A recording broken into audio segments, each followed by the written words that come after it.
what you're going to see here shortly, because the first match of this exhibition, this is all prep work for Wimbledon, will be coming up between the number 10 player in the world from the United States, Frances Tiafoe, and the number 13 player in the world, Cam Norrie, former college player at TCU. They've actually, and we're going to get to what the doubles will be after that, but they've actually played a couple of times in their careers, playing twice, splitting each time, never met on grass. As I said, this is an exhibition. The last time was earlier this year at Indian Wells. It was a quarterfinal. Tiafoe won 6-4, 6-4. Prior to that, it was in 2021 in Delray Beach. Again, outdoor, hard, in a quarterfinal. Cameron Norrie won that in 3 sets, 6-love, 3-6, 6-4. After this singles match, there are some exhibition masters, if you will, legends. We're going to see a doubles match between Mansour Bahrami and Marcus Baghdatis, and then Xavier Meliz and Mark Philippoussis.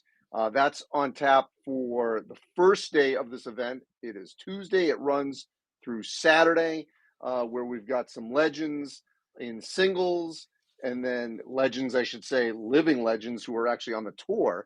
And then like Stan Wawrinka, Andy Murray, Novak Djokovic, and then these same legends in doubles will be participating throughout the course of this week. Later, the number 1 seed in Wimbledon, Carlos Alcaraz, will play. This will be on Friday. He will tip things off against Dominic Thiem. That singles match will be Friday. And the times we have, going to have you do a little math here. These are times from UK at 2:30 in the afternoon. Just a little bit about, as you can see there, Frances Tiafoe and Cam Norrie speaking with the official, all in their Wimbledon whites here. But this club, wow, this is the second year in a row from this Italian luxury fashion house. Giorgio Armani is the sponsor. You can see it's an intimate court.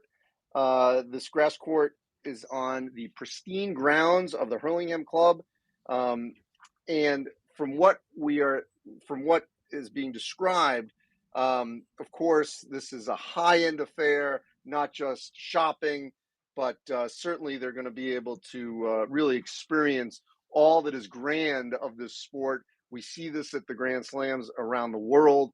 Certainly, the U.S. Open has been arguably one of the best in terms of taking care from essentially all its patrons, from VIPs down to the rest of us. It's certainly an experience that you can have, and this is certainly one that they certainly can experience there. And so, it's really amazing when you think about the growth of both Tiafoe and Norrie.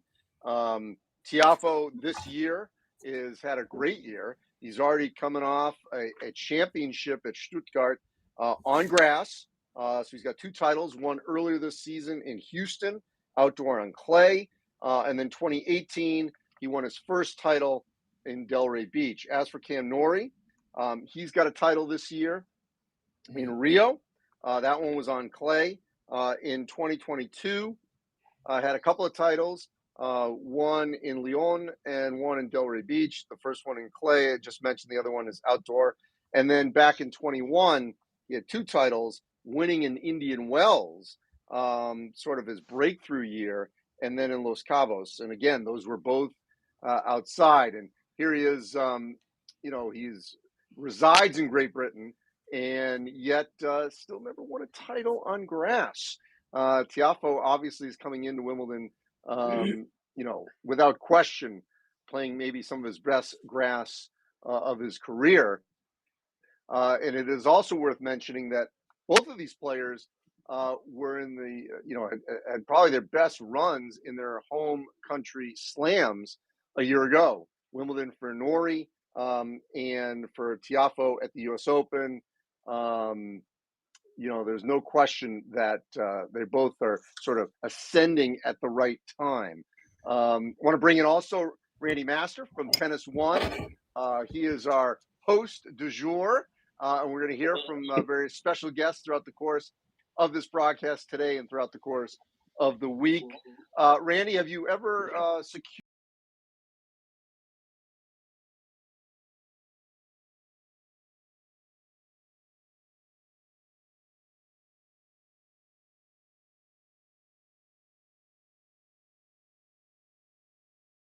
Absolutely gorgeous grass court.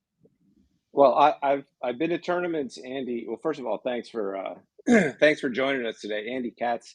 This man is a legend, not only in the college basketball world, calling the NCAA tournament and the Big Ten championships on the Big Ten network and across the NCAA landscape. He is known for his college basketball, but this man is a passionate tennis player. He plays right up the road from me and right down the street from him at the Hall of Fame in Newport. He's a member of the Hall of Fame. He wasn't inducted into the Hall of Fame, but he is. Not yet. He is a member of the Hall of Fame. Club plays a lot of grass tennis, but anyway, we're thrilled to have Andy here. He has done work with us in Newport, where he lives, and obviously plays. And he's a passionate man about tennis, and we couldn't be happier to have you here with us today, Andy. As to your question, I've been to events all over the world: Wimbledon, Roland Garros, obviously the U.S. Open, and tournaments across the ATP and WTA Tour calendars and slams. This is an event. Anybody watching this right now, just look at the atmosphere there. The grass is so pristine. Looks like they haven't. This looks like it's the first ball they've hit on it since they laid that court down. I would love an invite. You know, the interesting thing is our colleague Laura Sande is on the grounds there. I don't know if she's in the show right now, but she is part of the working press there. Again, sometimes when you get up into that Giorgio Armani, that little balcony there, that's not the kind of place where, you know, somebody like myself or Laura, maybe you, Andy, could get up there, but it's a fantastic setting. I think the fans watching today across the world, especially here in the TennisONE app, are going to love this. It's one of the lowest, and Andy's been in TV his whole career. This is one of the best vantage points to watch a match that I've ever seen. I mean, this is a very low camera. It's going to be a 3-camera feed coming from our friends at IMG, and we're ready to go. And this is a stacked as a EXO as I've ever seen, ever. Literally, if you think about it. Andy named a lot of the players, but we've got, I don't know, we've got at least 7 or 8 players in this field that could win Wimbledon. Do you think, Andy? You just go down the list? Yeah. There's no. I mean, obviously, Novak Djokovic will be the favorite, despite being the 2 seed. Alcaraz obviously ascended to that top seed after winning Queens, his first grass court championship of his young, brilliant career. But yeah, there's a number of players, including these 2 that we're watching right now. Absolutely. You know, grass. For those that have not played it or those who have, know that it can be an equalizer. You know, because the movement is different than obviously on clay. The ball just bounces differently. And the other thing that I find fascinating about this time of the year in the tennis calendar, as you said, I'm a member here in Newport, and we play, you know, from mid-May through September. That's more than these pros would ever play on grass. I mean, it is a short season, and unless you have, you know, grass at your disposal to play, whether you're in, you know, the UK, obviously there are grass courts in the Netherlands and Germany. It's limited in the United States. And so, you know, exhibitions like this are needed and warranted for these players, you know, to really start to feel comfortable, you know, on the surface, because they just don't play as much on it. And, you know, the ball, especially on drop shots, is going to come at you a little bit differently. You're really going to have to be judicious on when you serve and volley. And so it really is an interesting surface to play on, especially if you do not have the experience, as we see here, you know, Norrie, you know, just up early with his serve up 30-15 here, about to take on his second serve.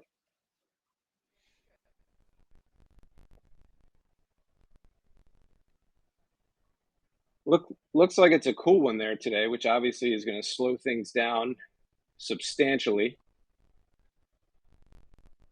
I know Laura is on site. Is Laura going to be on the broadcast? Can anybody tell me? Because we do have a reporter there on site who can supply us with a weather report when needed. One thing we want to make sure everyone knows is that this is not a traditional format after the two sets. Is that correct, Randy? We're going to go 2 sets and then Then a we'll play a match tiebreaker in lieu of a third. Yeah. Yeah, Play a match we'll tiebreaker play in a lieu of a match tiebreak. third, which, by the way, is the norm most of the time for exhibitions. Everyone has to be mindful, obviously, of of injury and not to push them too far. I mean, more than anything, this is an exhibition, as we see there. Norrie with the ace to hold for 1-0 lead here. I mean, these are, exhibitions to get on that grass, pristine grass, get comfortable with it, and get out of here with a competitive match and prepare yourself for next week. And for the fans, obviously, they get to see some of the best players in the world. And Andy, let's bring in this is Devin Bowen. It's not Jackie. I don't know who Jackie B is. Devin, is that your wife? Yeah, that's right. That's my wife's phone. That's how But we're absolutely thrilled to have Devin Bowen here today. He is the assistant coach at TCU. He is the man who recruited Cameron Norrie to Texas Christian, coached Cam in his 3 years down playing for the Horned Frogs, remains close with Cameron. If there's anyone that knows his game in this world, that's seen him from a very young age and mature through the college ranks into the pro ranks, it's this man right here. So, Devin, thanks a lot for coming on today. We really appreciate it. Yeah, Devin, if we can just jump right into it. Yeah. I just picking up on what I was saying. I'm just curious before I go a little bit deeper into Cam's recruitment in his career. When you first met Cam, what was his grass court experience? When I first met him, he hadn't played on grass. I mean, literally, he got after his freshman year, he got a couple of wild cards and came over, and it was a disaster. I mean, he hadn't played, and we finished our season pretty late, so he didn't have a lot of time to practice on grass, and so he was, he really struggled. It takes a long time. I mean, a lot of the best grass court players, they tend to kind of have their best years a little bit later in their career. It's just a surface. You just don't get that much time on it. So he's now in a place where he's a little bit more comfortable after, and obviously played great there last summer. Really played some of the best tennis I've ever seen him play was last summer at Wimbledon. Yeah, I mean, getting to the semifinals, obviously, we know that atmosphere when someone from the UK does that. It just changes the nature, especially that second weekend. College tennis, you could make a strong argument it's having a bit of a renaissance, in terms of pros now looking again at college tennis as a real alternative. Obviously, in the 70s and 80s, some of the most famous names, obviously with McEnroe getting a little bit of a flirt with it. It was something that was an option, and then it kind of petered out, and now it's coming back up. Why do you think that is?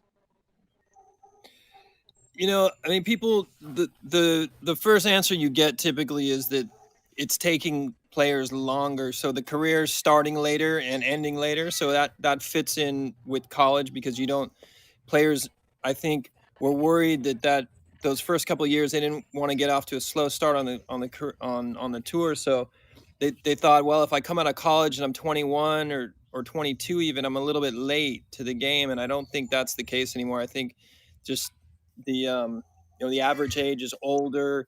The sort of the window where players are in their prime is a little bit older. It's probably more like a 25 to early 30s than it was even 10, 15 years ago, where players like Michael Chang were coming through, Sampras, Agassi, all of them were 18, 17, 18 years old when they were having success. Now it's rare, although you do have Alcaraz and Rune and Sinner sort of, but they're, they got to recognize those players are very, very rare, very special. So college is kind of a nice way to buy yourself a little bit of time, and in Cameron's case, mature a little bit, get a little bit stronger, and then there you go, you're ready, and you've also had a chance to experience things, have a normal life for a few years, which And is what also we've seen as Norrie holds there to take it 2-1, as we've seen, you know, the college player, much like some of the other higher profile sports, just playing at least 1 or 2 years has great benefit. Um, you know, look at Navarro on the women's side. She just beat right. Cornet. She advanced. Obviously, she is flirted with Daniel Collins, an NCAA champion, Jen Brady from UCLA. We've seen so many different players on the women's side, on the men's side. There's a number of them from TCU to UCLA. I mean, even had the Right. pandemic not happened, Brooksby may have at least gone to Baylor for a year.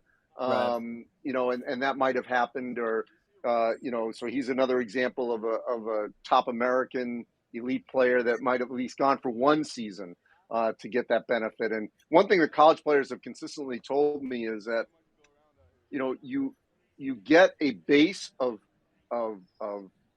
facilities and workout and fans and a place to go that you don't always get as a professional singles player or doubles player without that.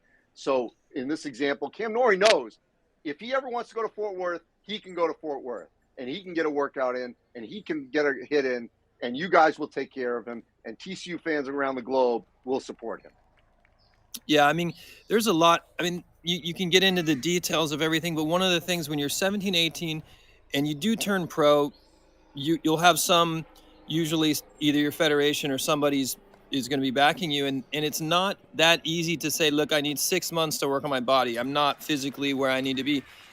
That is difficult. Once you start on the tour, you're going. And in college, one of the things is on the fitness side is the schedule just lets you do 6 months in the gym where you're in the gym consistently year after year. 2 or 3 years later, the body's changed, everything. So those are you've really been able to kind of slow down the process in a way that you just can't do that. It's just not going to work if you turning pro. I mean, look at Ben Shelton is another really interesting example. He came in as his first year in college and went something like 23-1 on the season. So he just, he's winning matches under pressure. I mean, the pressure is a little bit different on the team environment. Some players, it's difficult. So he gets a ton of confidence. He goes out in the summer and just makes these jumps that none of the players that he was in the juniors with the year before, they weren't doing that. I mean, he passed more players in that 1 year than, I mean, it was incredible. And then comes out, and I've never seen a player get inside the top 100 faster than that. And it was just confidence, momentum. He did what he needed to do as far as spending time in college, and he put that level to bed, and then it was off to the races. And Cameron was a little bit like that. I think Ben was probably even a little bit faster. You see it somewhere with guys like McKinsey McDonald took a little bit longer, Jerome took longer, but they all cut their teeth in the college, those pressure packed team matches where you're gonna have to win, and it's a really good, it's right now it's just so competitive. Our number 6, 7 guys are winning matches, winning futures, those it's just a really hyper competitive environment, and I think a lot of players are recognizing that, especially from outside the U.S.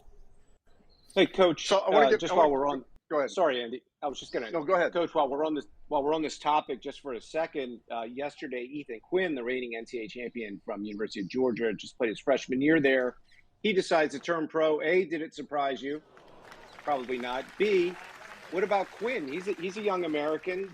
Could he be a Shelton type that could make a quick rise up the ranks? You've seen him play quite a bit. What do you think of Ethan's prospects I have seen Ethan play.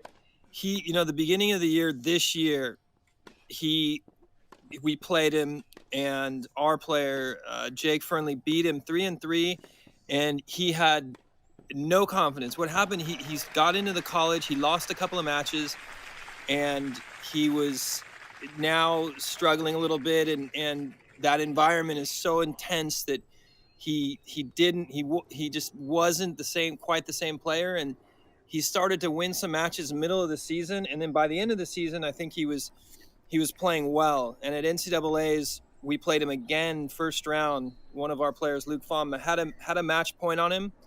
Had a really good look.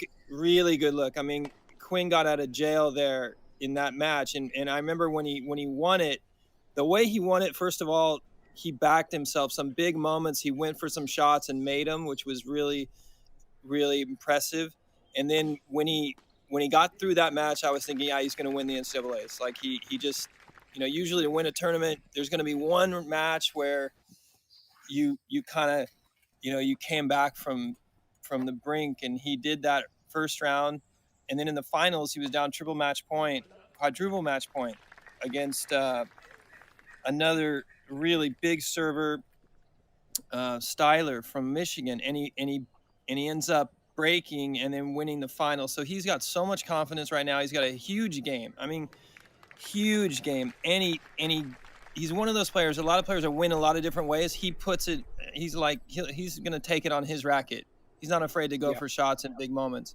And I think he could be another guy like, some of those players that we just talked about, where I wouldn't be surprised for him inside the top 100 in a year and a half. I mean, no question about it. Yeah.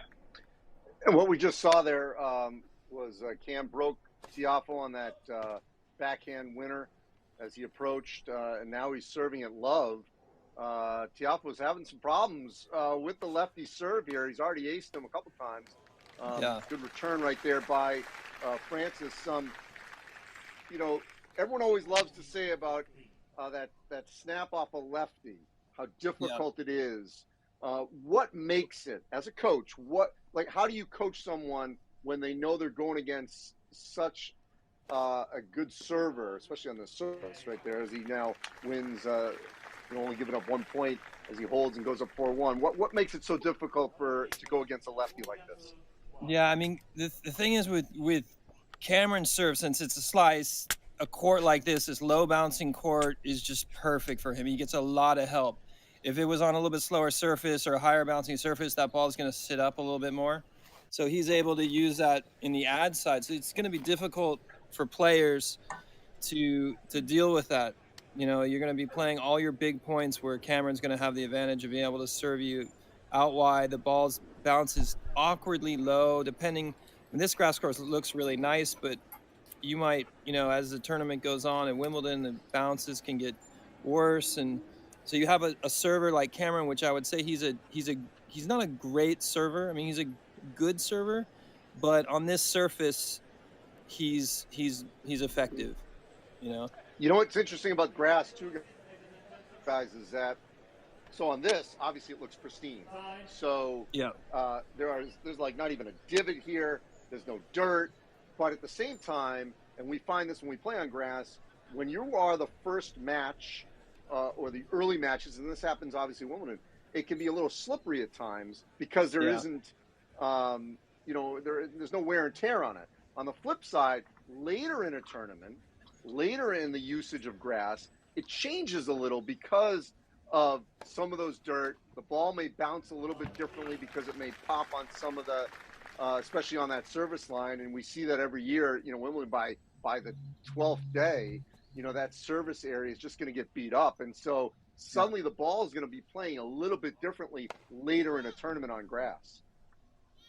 Yeah, absolutely. You're right. I mean, there's the court. It's obviously surface is changing and it's hot, or depending on how it is. I mean, some courts you can get to where it's maybe a little bit cold and damp, and the ball literally doesn't hardly bounce. I mean, there's times where you go from that extreme to, the courts where the grass is almost gone and it's playing like a hard court. So for Cameron, he's got two things. He's got two things on grass that are just difficult to deal with. One is the serve goes from being average to good to being very effective, and then he's got his backhand, which look at the backhand. It's just there's no spin hardly, so it's just gonna slide through on the forehand. And most right-handers don't like that. They mostly want to be hitting their forehand a little bit higher and out of the ad side. And so now he's going cross court with his backhand. It's staying low. It just doesn't give you much to work with. It's an awkward shot for most right-handers. And so he's able to play backhand to forehand, and instead of it being kind of a slight disadvantage, it's a good pattern for him, a really effective pattern. I want to shift here and discuss Tiafoe because it's a remarkable story, and it does definitely show how there is talent out there, and whether it's for a college coach, a high school coach, a prep school coach, or a professional coach, to find people who have taken a different path, and the Tiafoes, obviously they immigrated here from Sierra Leone. And it's a great story and landscape by Jared Bembry in 2019, just sort of detailing their arrival from the West African nation in '91, escaping, obviously unrest there. They settled in suburban Washington. Constance Tiafoe worked essentially, lack of a better term, it was described in the article, as a day laborer. Kamara, his mom, was a nurse. And basically to make money, his father was working, at this tennis facility. And Francis, his twin brother Franklin, they were out there playing, and it just started enjoying it more and more and more. And then by 14, 15, 16, 17, he's suddenly winning tournaments locally, nationally, internationally, becomes a pro. And the rise, as he's still rising to get to 10, it's really remarkable, and everyone's sort of been waiting for this, and maybe impatiently, but his arc continues to grow. Yeah, it is, and the other, that's incredible. What an incredible story. He, from a tennis standpoint, I think now he's gotten to the point where the serve for him is becoming a pretty good server, and I think that was probably the last piece of the puzzle in terms of his tennis, because he's very, he moves great, hits the ball well, both sides good. He's got you kind of watch him. I like the way he's just out there competing, smiling. I think he can handle pressure, from what I've seen, and now he's starting to serve bigger, so he's going to be a nightmare. I think he's going to. For me, he could be one of those guys that wins a slam. I could see that. And I mean, go ahead, Randy. No, I was going to say, obviously, and we talked about it a little bit at the opening, with Francis jumping into the top 10. He's number 10 in the world now. This is the first time since 2012, since two Americans have been in the top 10. Obviously, Taylor Fritz, number 9, Francis, number 10 right now. The last time, there have only been 2 other African-American players in the top 10 in the ATP Tour, and that was Arthur Ashe and obviously James Blake. And so Francis is, as he's moving up the ranks, he had that huge run at the U.S. Open last year that we all would have loved to have seen it go further.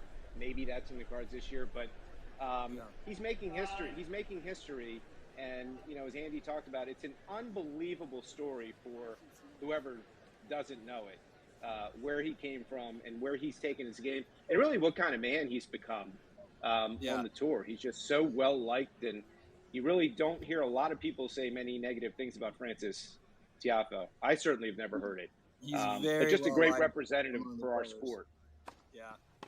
Yeah, you're absolutely right. Yeah, I mean, and obviously one of those. Yeah, go ahead. No, go ahead. I was going to say, I thought obviously, you could argue with one of his biggest moments of his career, in that 22 U.S. Open when he knocked off Nadal in 4. And, he clearly can be one of those players, especially at the Open, that the crowd just takes to. And you can see how he embraces the moment. He's so well liked from both, excuse me, the ATP and the WTA when they played co-ed matches, and he's been a real loyal member of Team USA, Laver Cup, all that kind of stuff. They want him to be a part of it because he's such a great teammate and brings such energy and passion. Yeah, I mean, absolutely. I love. I mean, if you remember the Open last year, I mean, you couldn't turn that off. Like that. Watching those matches, the Nadal match, Alcaraz, it's like that was really awesome for the sport because they needed somebody with a big personality. That Tiafoe, he is exciting. He's athletic. He's exactly what you would want to see. And I think last year's U.S. Open was a lot of new experiences for him, and he played some huge matches on Arthur Ashe Stadium and deep into a slam. And I think that he probably looks back on that, and I think that's going to help him next time he gets in that position to maybe finish the job. I think looking at the match that he ended up losing, that he had some real chances there. I don't know how he felt physically. It looked like it was starting to maybe take its toll on him a little bit, and I think that part of that is just having to go through and play 2 weeks, 3 out of 5, and also just emotionally, those are all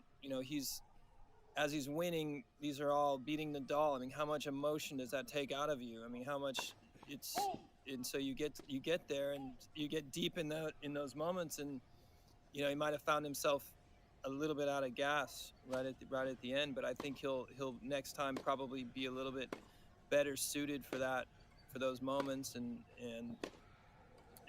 get in there and possibly win a slam. I think the US Open, I think you're absolutely right. I think that would be the one.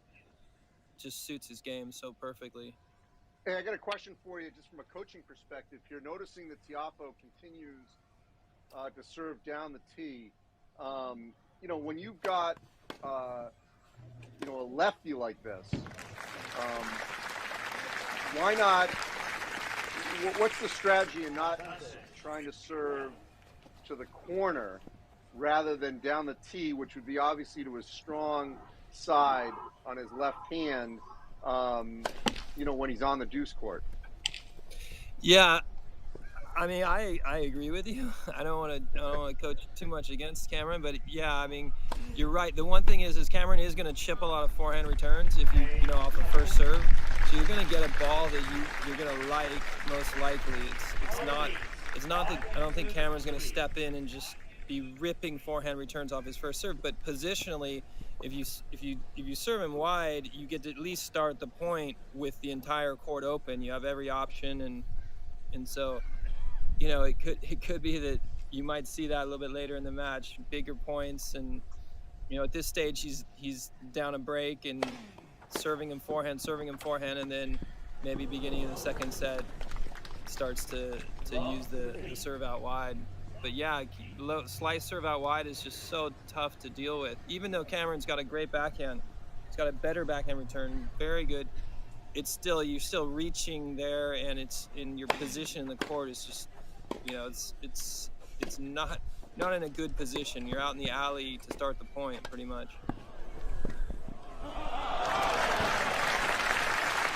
There's a great example of Tiafoe coming in,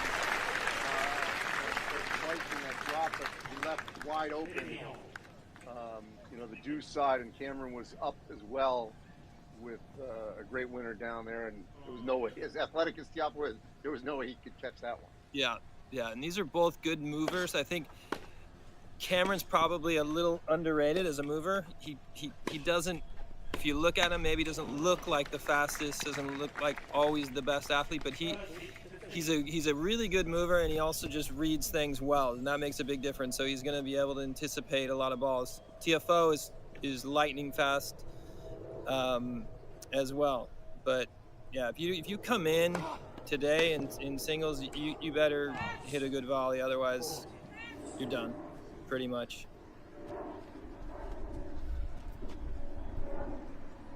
And it's always interesting to me, when we watch the entire clay season and the drop shots that happen, constantly on the red clay, and then how quickly so many of these elite pros can get there, and their sliding ability and their movement, and then how it just completely changes going from clay to grass, and how sometimes it's just almost impossible to get there in time, and the ball just doesn't bounce.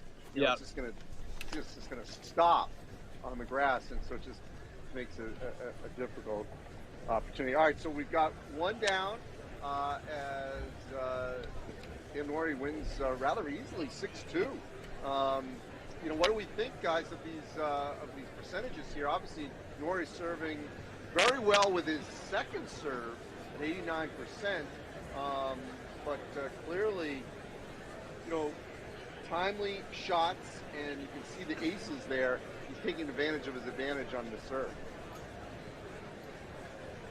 Yeah, you could see, to be honest, right away, the very first service game, if you watched Cameron, you could see his feet were moving. He was ready. He looked like there was absolutely no messing around. No, didn't feel like an exhibition to him. Maybe Francis is taking it a little bit lighter, like kind of feeling his way around, but it looks like Cameron came ready from the first point. And on grass, if you get off to a slow start, yeah, you're in some trouble. And I think that's kind of what happened with Francis. Got off to a little bit of a sluggish start. Next thing you know, the set's over. So we'll see. I think the beginning of the second set's going to tell a lot about how this match goes. See if Francis can start well. He's going to need to. Well, the other two thing I think will be interesting is while giving you more net clearance for better consistency. You have to believe that there's obviously plenty of Brits that are cheering him on home soil here, even in exhibition. I can tell you, he doesn't like to. I don't care if he's playing ping pong or whatever. He doesn't like to lose at anything, and this is no different. I haven't seen anybody in practice like to win more than him. Most players are pretty relaxed and maybe give away a set or two, but he was ruthless, and so this is easy for him as far as just getting up for a match like this and playing it like it's like any other competitive match. He doesn't want to lose. Absolutely. What I love right there from Tiafoe is on the first point, he got burned when Norrie came in, and then he uses his serve to just get that equalizing ace right there to get right back in the match. That power of that serve. Okay, so I probably made strategically a mistake there, and Norrie was at the net, and so right back one. Bam, I'm going to ace him and get right back into this game. Yeah, I remember watching, Tiafoe the first time I saw him. I think it was in Atlanta. He got a wild card. He was young at the time. He might have been 16, and the serve technically it stood out as being a problem. And I think it's gotten now where he's made some changes, a little bit like if you remember Djokovic on the serve. Early in his career, it was definitely a weakness. He kind of had some hitches, and then he smoothed it out, and now he's a great server. He's kind of a spot server. You can just literally put it on a dime, and I could see Tiafoe kind of being that type of server as well. He has good power, not insane speed on the serve, but he's hitting his spots. The technique is much better, much smoother. He used to have his elbow super high on his right hand, on his right arm, and it looks a lot better. He's also coming in and volleying a lot better. So we'll see what happens here early on. The net balls there. Did you see in between the two sets? They were coming out to measure to make sure the net was at regulation, and Cam just got a little bit of a benefit of that. But Tiafoe comes to the net, finishes this point off, and we're at deuce here. And as you said, so critical here at the beginning of the second set for Tiafoe to hold serve as he now gets the ad with that ace. Yeah. Yeah, I think this would have been the one where he drops serve here. He could be shaking hands pretty soon, but it looks like he's looking to get on. And sometimes a hold like this is kind of what you need, because Cameron had a little bit of an opening there, didn't do it, and now the momentum can really only go one direction. I mean, you lost the first set. Holding serve, which is typically pretty routine, feels different. This feels like a little bit of a momentum shift here early in the second, even though it's just a fairly routine hold.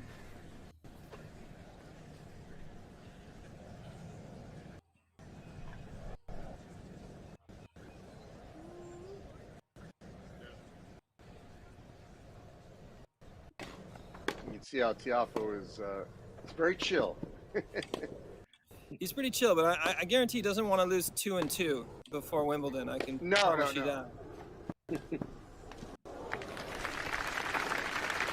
So you look at that, like with Cameron, it's like the shape on the forehand, so he's giving you a different look, a little bit higher, spinnier ball, and then you go to his backhand and he's keeping the ball super low. So it's just an awkward combination. You're not getting quite as much rhythm as you would against most players.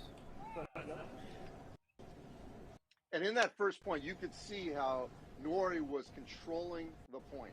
He was in control of that entire point, moving Tiafoe from side to side where he wanted, and then ultimately, winning that point. Now he's up 30 love. Right.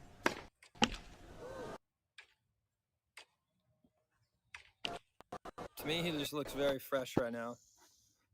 Moving well. That was a grass court ball right there. Yep. Just dying on the grass. I mean, this might be one of the most gorgeous grass courts I've ever seen. I mean, this thing is perfect. And Randy, you're right. This angle is gorgeous. It is. We are right there. I feel like we are literally on the other side of that fence. And they've been playing grass court tennis at Hurlingham Club since 1869, if you can believe that, Andy and Devin. So this is a club that's steeped in history, and with a heavier wooden racket, I'm sure. Yeah. What an experience for the fans. I mean, once this is over, a lot of the fans will be heading over to the Whispering Angel Garden. Use your imagination. If you know that brand, it's probably a nice place to be between matches. It's interesting. Last year, Andy and Devin, Rolls-Royce was the official auto. You go around these tournaments in the United States, Rolls-Royce is not, it's Mercedes, Acura, Lexus. They're not back this year. I didn't ask our business partner at IMG why. I'm just wondering if it's got to be hard. I don't care what club you're at. You're playing your event at. It's got to be hard to sell a Rolls-Royce, or at least even get somebody. Well, if you ever were going to sell one, though, you probably figure this might be the place, I suppose. Yes. I'm just wondering why they didn't come back. Right there. Yeah, quick hold from Norrie. That's a good sign. Right back to Francis, who's struggled to hold. But yeah, Rolls-Royce looks like definitely well suited for this event.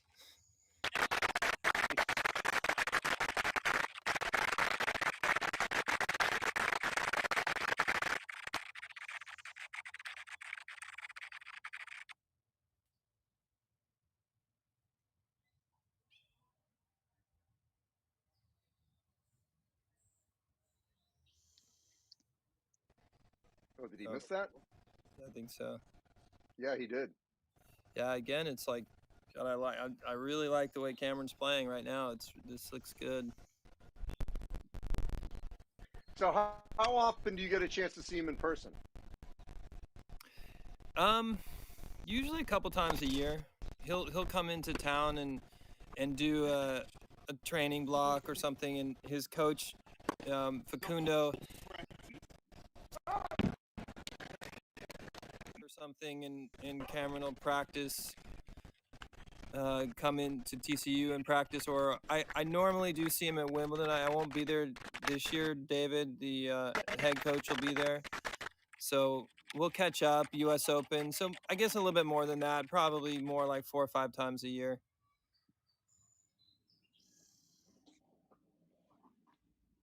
Coach, you said you were there with him last year at Wimbledon or not when he made that run? I was. Yeah, I was there for that. What What was a that run like that as was. the And, crowd was building, around him? And Yeah, he beat well, I so ended many up watching good the players semis. easily. He played really well. I tell you, the match he played against Tommy Paul was one of the best. I think the best match I've ever seen him play. He beat Tommy Paul in straights, and Tommy Paul was playing really well, but the level was. I was just impressed to be able to played well in the first, played well in the second, and then just typically over 5 sets you might have one set where you play a couple of loose points, and he played 3 pretty much perfect sets, and then Goffin was a great match. I thought that Goffin was playing some great tennis. It didn't look good for a while there, and he really kind of, I hate to say it, kind of toughed him out. That's what I saw anyway. Was he just would not go away, and ended up toughing him out. And then the match against Djokovic, I think, to me, what happened there was he won the first set, and I think there was a moment where the idea of actually making a final, and it was just a lot there. You could almost kind of see it in the match where Cameron, he missed a couple sitter volleys early in the second, and I think the moment probably got to him a little bit. And then once Djokovic kind of has his teeth on you, it's pretty rough. Yeah, I mean, it felt like when Nick won the first set last year, off of Novak in the finals, you're like, long way to go. Felt the same way with Cam, but still, what a run he had. It's got to give him so much confidence heading in there this year to have made the semis and taken a set off Novak in that round. So that was an important point there for Tiafoe, who's trying to hold here. It was interesting when they were both coming to the net 2 points ago, and we got a long underhand serve. And it works against him. Norrie with the backhanded winner. I tell you what, I like that serve. I know in tennis it's kind of, at least in the past, it's kind of looked at as like a little bit disrespectful at times, but I think more and more you see it a little bit more. I think it's a great tactic. I mean, I wouldn't be surprised if players just add it to their game like they do any other shot. When someone's too far back, I mean, think about it on a court that's just not bouncing, and you have to practice it a little bit. But if you're on the ad side and you can kind of take the inside of the ball, we kind of mess around with it in practice, and it's like the ball won't bounce. And on the, especially like on the women's side, I would be thinking it would even be more effective because most female players, they're not going to love dealing with that. I don't think anybody does, but it's it's also, as a first serve on the men's side, you usually serving a little bit bigger, so you're giving up a little bit on that. But I could see it becoming a little more of a mainstream shot. It would not shock me at all.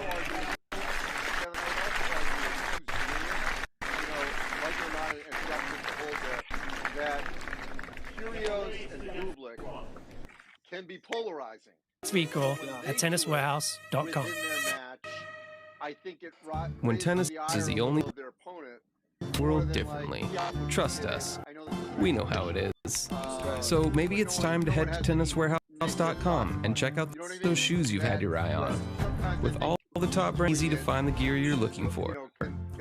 While you're at it, watch another deep dive video and take advantage of the free shipping. Yeah, and it's just. So what are you waiting for? It's just one of those things that I think it will change because there's nothing wrong with it. It's within the rules. It works, and so the fact that you're offended by it says to me more about the player than it does the guy that's doing it. I mean, Kyrgios does it. He's an entertainer, but he also. It's you see that it gets in their head a little bit, and it's effective. It's effective. So it also adds a little. I mean, look, if you love the sport, you want to see the sport grow. You want to see fans show up and watch and make it more fun. So it's like, it's a win-win. I think everything to me is like, I don't have much time for people that are going to complain about it. It's like, what's wrong? It's not against the rules. It's a really good technique. You can even serve and volley behind it if somebody that doesn't have great hands, that doesn't play, because a lot of times you're gonna have to slice it, and trying to pass somebody is not that easy. Yeah, I think the beauty, Andy, as you were saying, the beauty is with Nick is he's already in his opponent's head for about 10 other reasons, and then he'll just throw that in. I mean, as you saw that match last year, it's being documented right now in Netflix Breakpoint, the match with Stefanos Tsitsipas and Nick last year at Wimbledon, where at 40 love, Nick threw one of those in, and Tsitsipas literally put it. I think he hit the scoreboard with it. With his nose, just gave away the point. But it's. But you're right. It's all about somebody. If Ons Jabeur walked out there today and threw an underhander, it'd be a strategic. It'd be a I think she would be unreal at it. In fact, I don't know if she uses that. Nick just has people pissed off, and then that's almost like the icing on the cake. But I mean, Coach, it's so effective. It's a strategic play.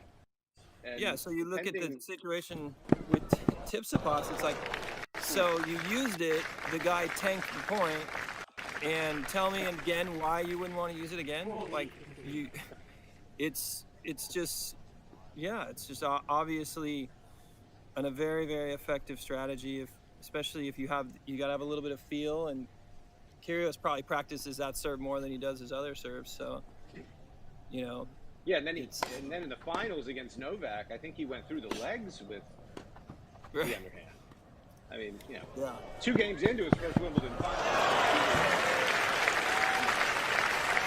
There's a good example of the drop shot. On grass. You've got a phenomenal athlete in Tiafoe who could get there in time, and then has the passing down the line.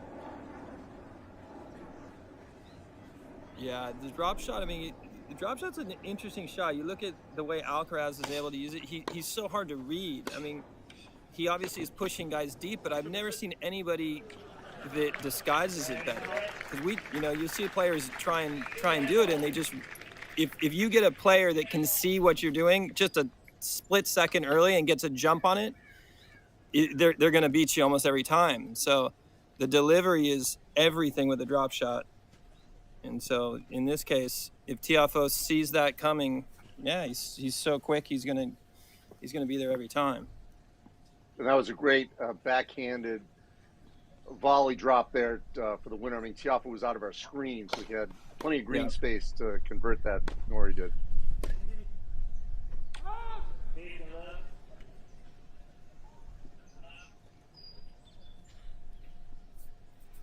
As you can see, we got traditional line judges here.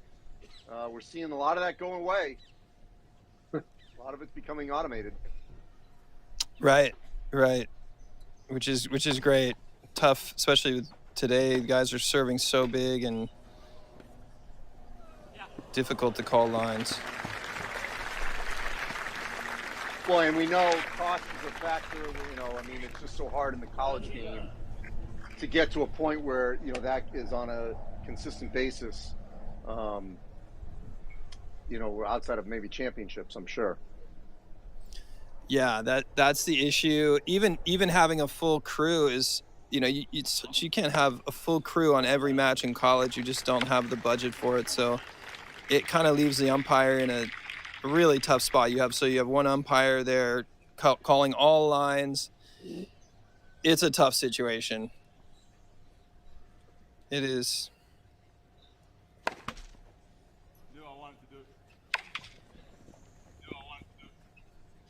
Both of these guys obviously have great coaches. Francis has been working exclusively with Wayne Ferreira for the last 2 years, and then I know Devin, is it your ex-teammate Facundo or your ex-player Facundo? Player. Who's the coach? Yeah. Player. So ex-player. he's obviously done a fantastic job, and that was certainly a great match. Can you just talk briefly about what he's been able to do with Cam and the chemistry that they have there, coming from TCU and taking that chemistry into the pros? Yeah, I'll tell you what. I mean, Facundo was a good player, and once he had an opportunity to work with Cameron, he kind of came on board as a temporary coach. Cameron didn't have anybody. He was still trying to figure out exactly what he wanted to do. But like anything else, is you give someone an opportunity, and if they really want it, I mean, he learned so fast, and he wasn't afraid to ask questions. I mean, anybody that he could get to get advice from. There's a lot of really good. He's from Argentina. There's a lot of great Argentinian coaches and players. His his cousin was a great player, so he came in there and he was like, I'm just going to learn as much as possible. I'm going to do this job better than anyone else, and he really did. And the fact that he knew Cameron personally, I think that the first reaction from the LTA was that, yeah, you've got your buddy. Kind of, this isn't really professional. And I think that he was able to use that to his advantage. Was, look, I know him. I'll know exactly, everything about him, and the good, the bad, and he kept his friendship, but it was clear that it was all business. It's like, look, I'm your coach now. This is not two friends out there just having a good time. And so he was able to just steepen that learning curve so quickly that a year later or 2 years later, he's one of the best coaches out there. And I think that it just kind of shows, like, our profession coaching wise, it's such a mixed bag of players, some ex-players with no experience, some that have been around forever, everybody with different motivations.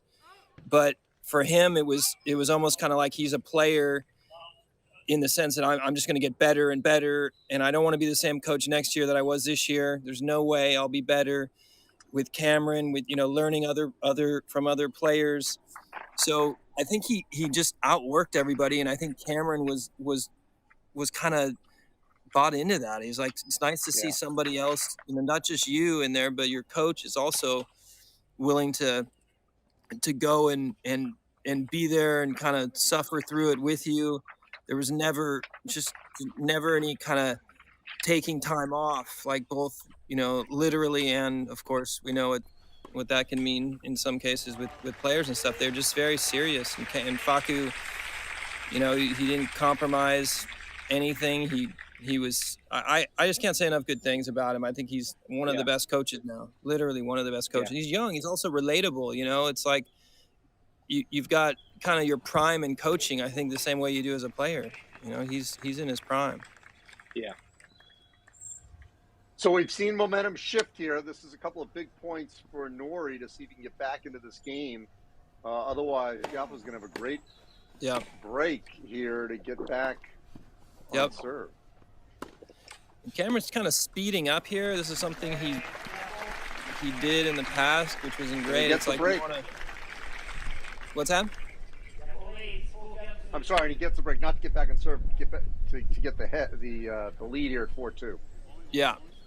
So I didn't like how quick he played those points. When you're losing, things are starting to turn a little bit. You want to slow it down, and he tends to, at times, kind of speed it up, and it looked like that's what happened there. Now you got Tiafoe here with the momentum. So I mean, given it's grass court, you could see it 10-point breaker to decide this.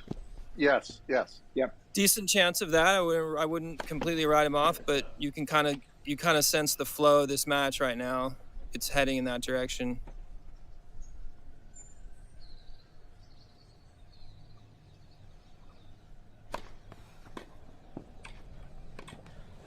It's a good second.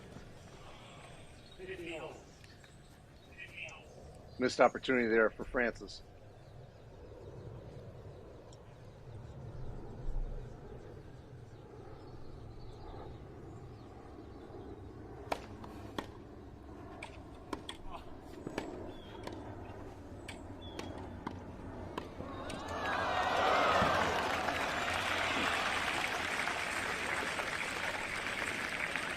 I can guarantee one thing: no matter who wins this match, Francis is going to have the biggest smile on his face.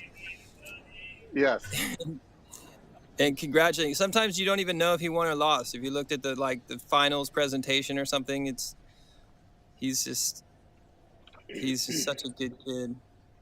And he really benefited from, that group between him and Fritz and Opelka and Tommy Paul, like that whole group, Michael Moe. That's a really special group, and I think they've all been able to kind of feed off each other. And as they break down barriers, the next guy sees it. If Francis can do it, I can do it. And I think the next one's a slam, one of those guys. And that, I think, really opens the door, I think, mentally for the rest of them as well. And by the way, Randy, he's a big college basketball fan, NBA fan, as you know. I saw him at a Maryland-Purdue game maybe this year. Tried to convince him to come to Newport and play on grass. He told me at some point he will.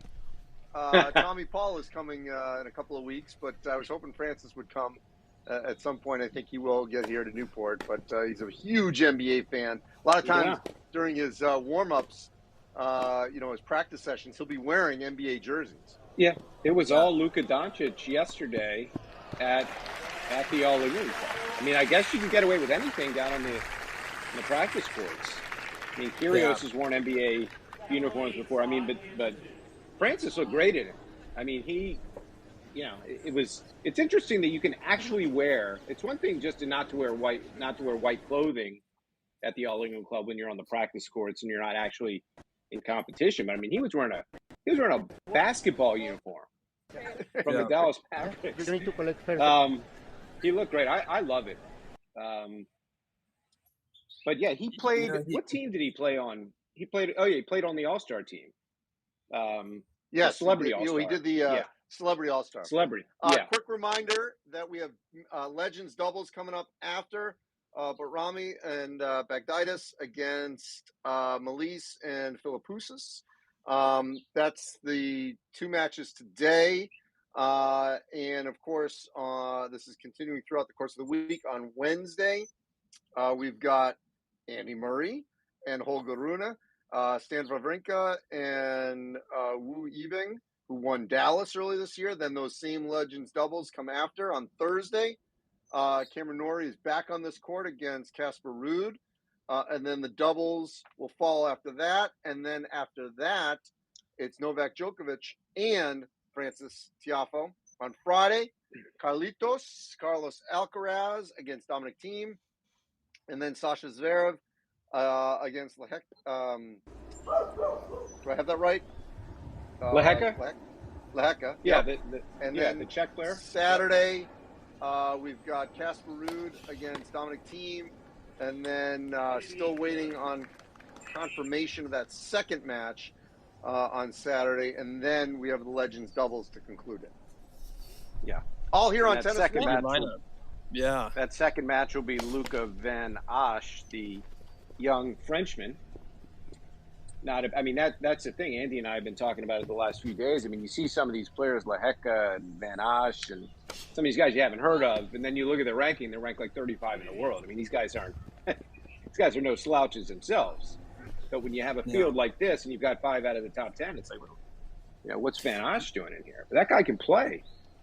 What do you guys think of Murray preparation for Wimbledon, winning 2 challengers in a row, and he's looking pretty good? Well, first of all, I love it because he was here in Newport last year, and I mean, this has been well documented that of any superstar in, I would argue, almost any sport, he's as real and genuine as they come. I mean, he's picking up his own balls. He's just out there. I mean, there was one. I mean, we're very fortunate we can actually play here at Newport up until like the day before qualies, and I happened to be on one court and he was right behind me, just warming up. And, he's just very conversational, and just, for lack of a better term, very real. And so for him to do that, he's not above anything. Okay, I'm going to go down and play some challenges. I need to get more reps, certainly before Wimbledon, and that makes more sense than maybe for me to go and play on the red clay where I may not be as successful if I want to have my best run or maybe a potential final run, who knows, at Wimbledon. Yeah, yeah, he did. You know, he obviously playing 10 matches in 2 weeks. That's a lot of tennis, and I think at Queens it probably caught up with him a little bit. It looked like, but I really think now he can kind of manage this next couple of matches here, and I think he's going to be really dangerous at Wimbledon. He's played a lot of grass court tennis and probably have more matches going into Wimbledon than anyone. I mean, he's now at 11. He'll have at least 12, 13 matches. And I think you're right about you can look at him and you know he's suffering. You know exactly what's going on. I mean, he's very, very emotional, you know, and I think people love watching him because of that, because they can see the pain and they can see that everything that, you know, that he goes through and kind of really, you know, relate to him. And I just still can't believe it. He's doing this all with a metal hip, and you know, obviously the potential. Well, that's why we know that, and Rafa, obviously with his injuries, I mean, two of the greatest of all time. It's going to take something really, really, really painful to get them off that court. Right. Both of those players obviously play with immense pain and have played through pain and injuries to win at the highest level. Yep. Yep.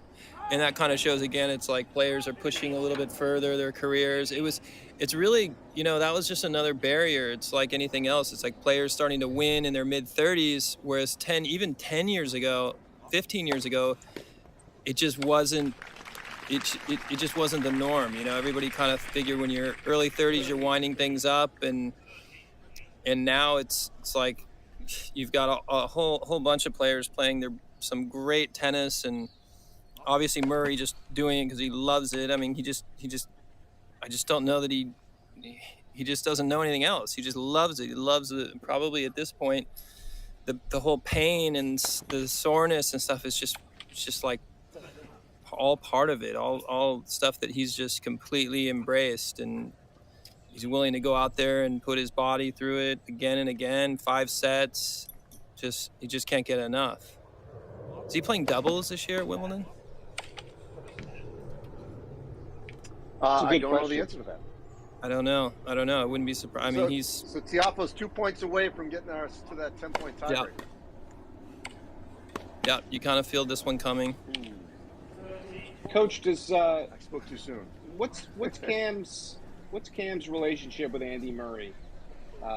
Do they practice much? Do they? Yeah, I'm sure they get along. I think they're both. Yeah, they do. Even going way back to early on, Andy's a type. This is at least my understanding from what I've seen, is that he's willing to give people advice, and he's taken some of the players under his wing, the British players, and he and Cameron are close. They've you know, anytime Murray's going to give you some advice, I mean, you're going to be listening, and I think that he's a great mentor for the British players, and he's willing to take on that role. Some players just don't want it, whatever, but Murray just loves the game. He just loves it. He's willing to, you know, talk the details of it, the strategy of it, and everything about it. So they've had a great relationship. Cameron's lucky to have somebody like that to kind of look up to and take advice from. All right, so Tiafoe wins the second set, 6-3. 6-3. And so we're off to a 10-point match tiebreaker. I have to admit, I do like these, especially, you know, well, I mean, just because also it speeds things up. It adds a different dynamic to, you know, a match. Now, literally every point, you can't take a point off. And, you know, I think as we look at the sport, at the Grand Slam level, obviously the 5 sets on the men's side, it is endurance. You know, it's unbelievable for a player to get through 7 matches. If you've played multiple 5-setters, you have earned every ounce of that championship. For a lot of other events, you could make the argument that this format, even though we're in an exhibition, really could help and be a little more fan-friendly if you did do, in lieu of a third Geo set, Resolution a 9's 10-point match ASICs look to tiebreaker, push the performance of the shoe, just to keep continuing things to going, improve the because, stability, one of the support, big and complaints, durability as you know, that Randy, first put the Geo Resolution on the we map. cover all these events Get the in Tennis One all-new throughout the ASICs course Geo of Resolution the 9 summer. at TennisWarehouse.com. When we get into, especially when weather is a factor, and maybe the most famous example was at the City Open a couple of years ago. What I enjoyed most about this racket was the amount of topspin I could generate. It was really easy to hit my shots deep toward the baseline. Factor. If you're like me and you love to hit with tons of topspin, then you're going to want to check out this new Pure Aero Rafa. And matches are going, 2 hour plus, for that third set. Yep. I think this is a big first couple of points for Cameron right here. You could see it going kind of like Cameron's momentum, Tiafoe's momentum. Now it's Cameron's turn. And we'll see. We'll see what happens here, but this should be. The first point of a when you're serving that first point of that 10-point tiebreaker, and then it's 2-2-2, and so on. It's the importance of that first one is immense to get off to a good start when you're serving that first point.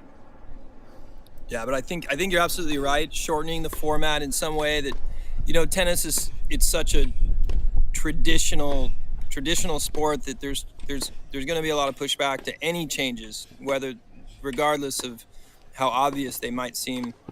But I think that anything that shortens it, makes it more exciting, whether it's no ad or 10-point breaker, is definitely a positive for the fan experience. That's for sure.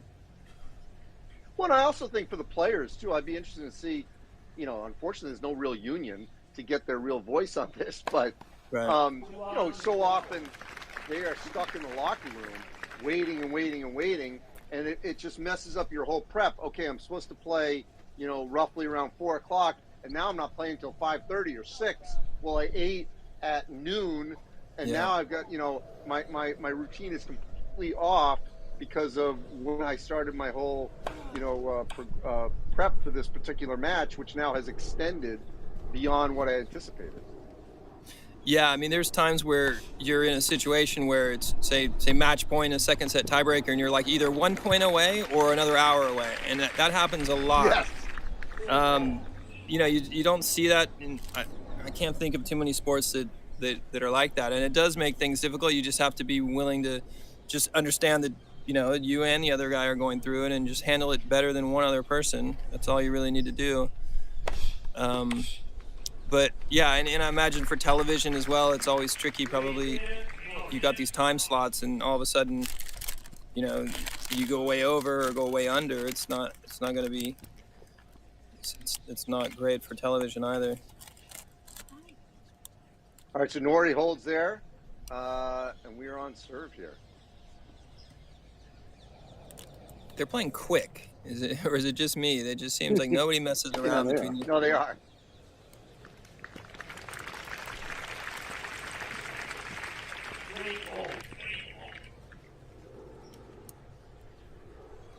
Reminder that in these 10-point match tiebreakers, you switch every 6 total points. So we just Tiafoe, for those that aren't as familiar, he served on one side, he will serve on the other, and this would again happen if we get to a point where we get to the 12th total point. The same thing will happen. Probably one player be serving on one side 11, and the other side, 12th point.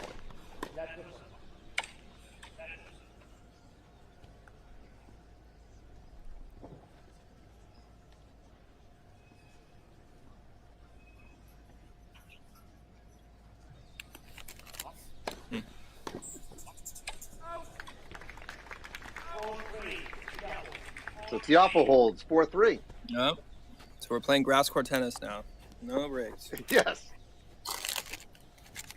All right, everyone loves to say, Devin, that there's a certain game within a set that you say, that whether it's, you're going up 4-2, you name it. Everyone has a different opinion. Where do you see the most critical point, if there is one in a 10-point match tiebreaker, after that first serve.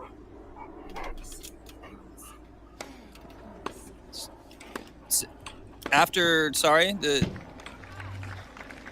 is there a certain point where you see that could be the most critical point within a 10-point match tiebreaker after the first serve? Once you're into the 2-2-2-2-2. Yeah, sorry. I think on that second changeover where it's, you know, you're like 7-5, that area it starts to get, you know, those points really start to kind of shape the outcome. It's just even though it's not that much longer than a regular tiebreaker, it definitely feels like there's more room for, you could, you know, get off to a little bit of a slow start. You don't want to, but it could happen and come back. But once you make that second changeover, it's down to business.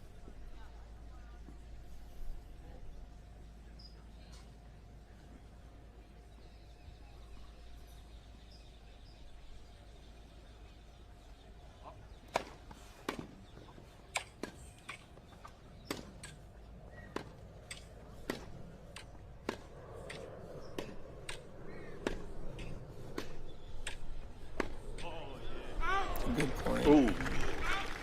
Missed it there wide. So Norrie gets that break.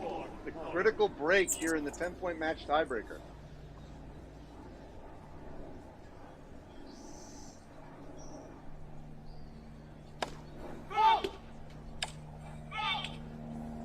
Okay, well this is a second serve look here.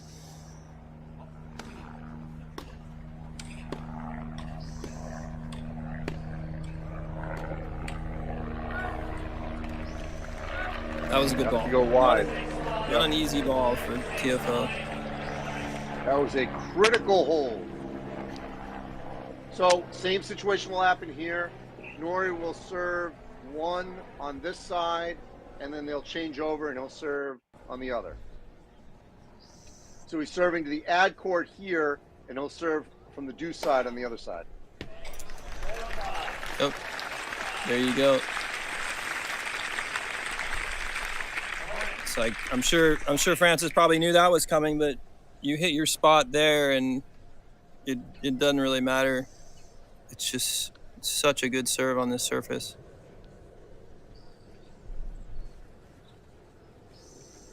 So here's exactly what you're saying. You were mentioning 7-5. If Cam converts this on the deuce side, you're up 3. You're up 8-5. You're 2 points away from the win.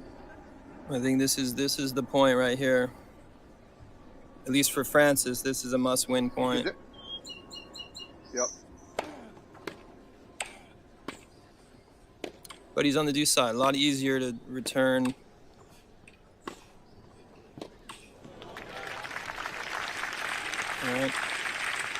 All right, so he's got the 3-point lead.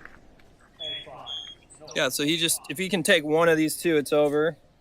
If he loses both of them, he's still in good shape. So it's a good spot to be in.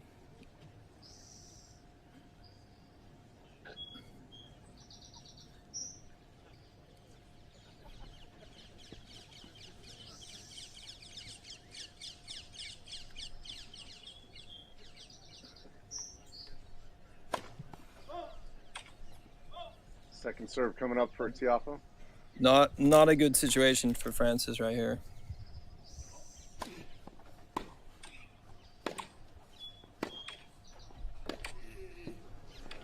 He misses that one. Yep. So we've got a match point for Cam Norrie. I know it's an exhibition, but first time on grass between the two of them.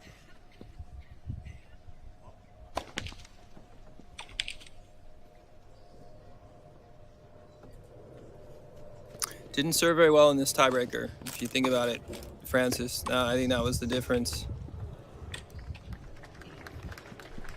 All right, 9-6. So now Cam Norrie has 2 chances to win this match.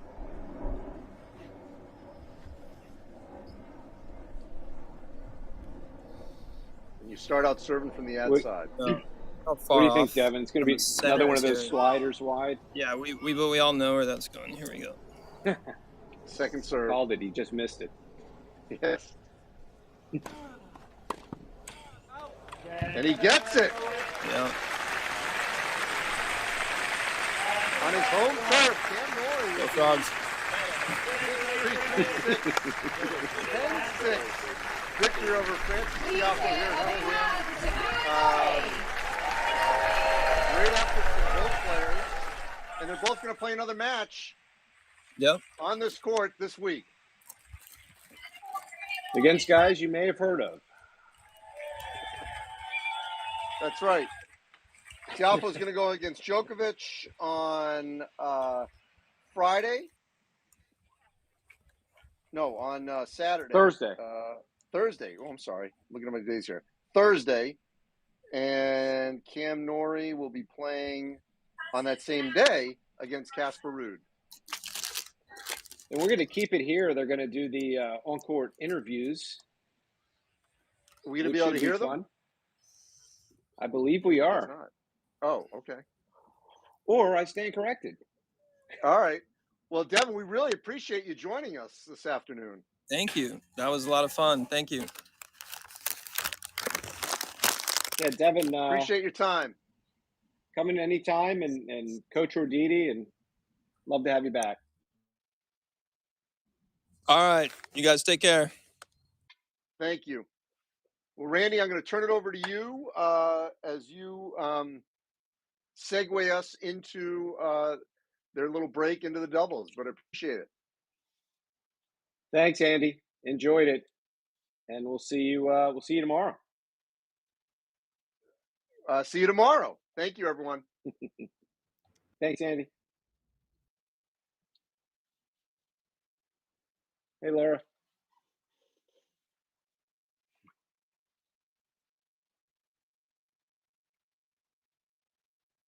So we will, as we prepare for the next match on the Legends doubles, which will be Mansour Barami and Marcos Bagdatis versus Xavier Malisse and Mark Philippoussis.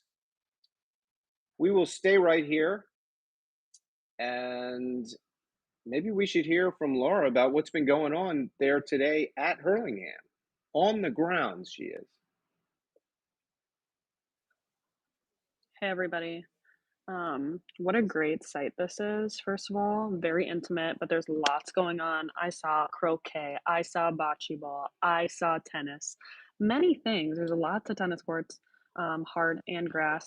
Some of the best grass, as you saw kind of in the video there, that I've seen. I went to Wimbledon qualifying yesterday, and this is definitely up there with that. So everybody's having a good time. It's a really intimate setting, so I think it's really great for fans to get up close and personal with these players. And Francis in particular is like a really great player to have in an exhibition like this, because he's so relaxed and kind of joking around. He threw in an underhand serve there, and then said he didn't want to run, which was, just that kind of thing. So it was a blast to see them both on court. Cam Norrie, as everybody was saying here, looks to be in great form. So yeah, it's going well. In a bit here, we'll have, not sure what time yet because he just finished his match, but Cam's going to pop in and chat. Randy will be here to kind of chat with him, talk to him about his sponsorship with K-Swiss, upcoming at Wimbledon. So you'll see, it'll say Laura, because he's going to borrow my phone for that event. But yeah, that'll be shortly whenever he's done with his post-match stuff. And then, as we mentioned, the Legends match right after this. This is a packed event. There is a lot of people here. The little stadium court that they have, there weren't very many open seats. So it was really awesome to see that. I've never been to an exo like this before. And obviously, as Randy joked about, a lot of players you've heard of at this tournament. So people are like, so you're going to an exhibition? What does that even mean? I'm like, well, let me tell you all the people that are playing, and it'll sound like any other tournament. Even better than most of them, because a lot of these guys aren't ever all in the same lineup at the same time. So really great to be out here. It was kind of gloomy, but the weather held off, so that's good. Yeah, it's going to be a great event. We're excited to continue streaming it here in TennisONE.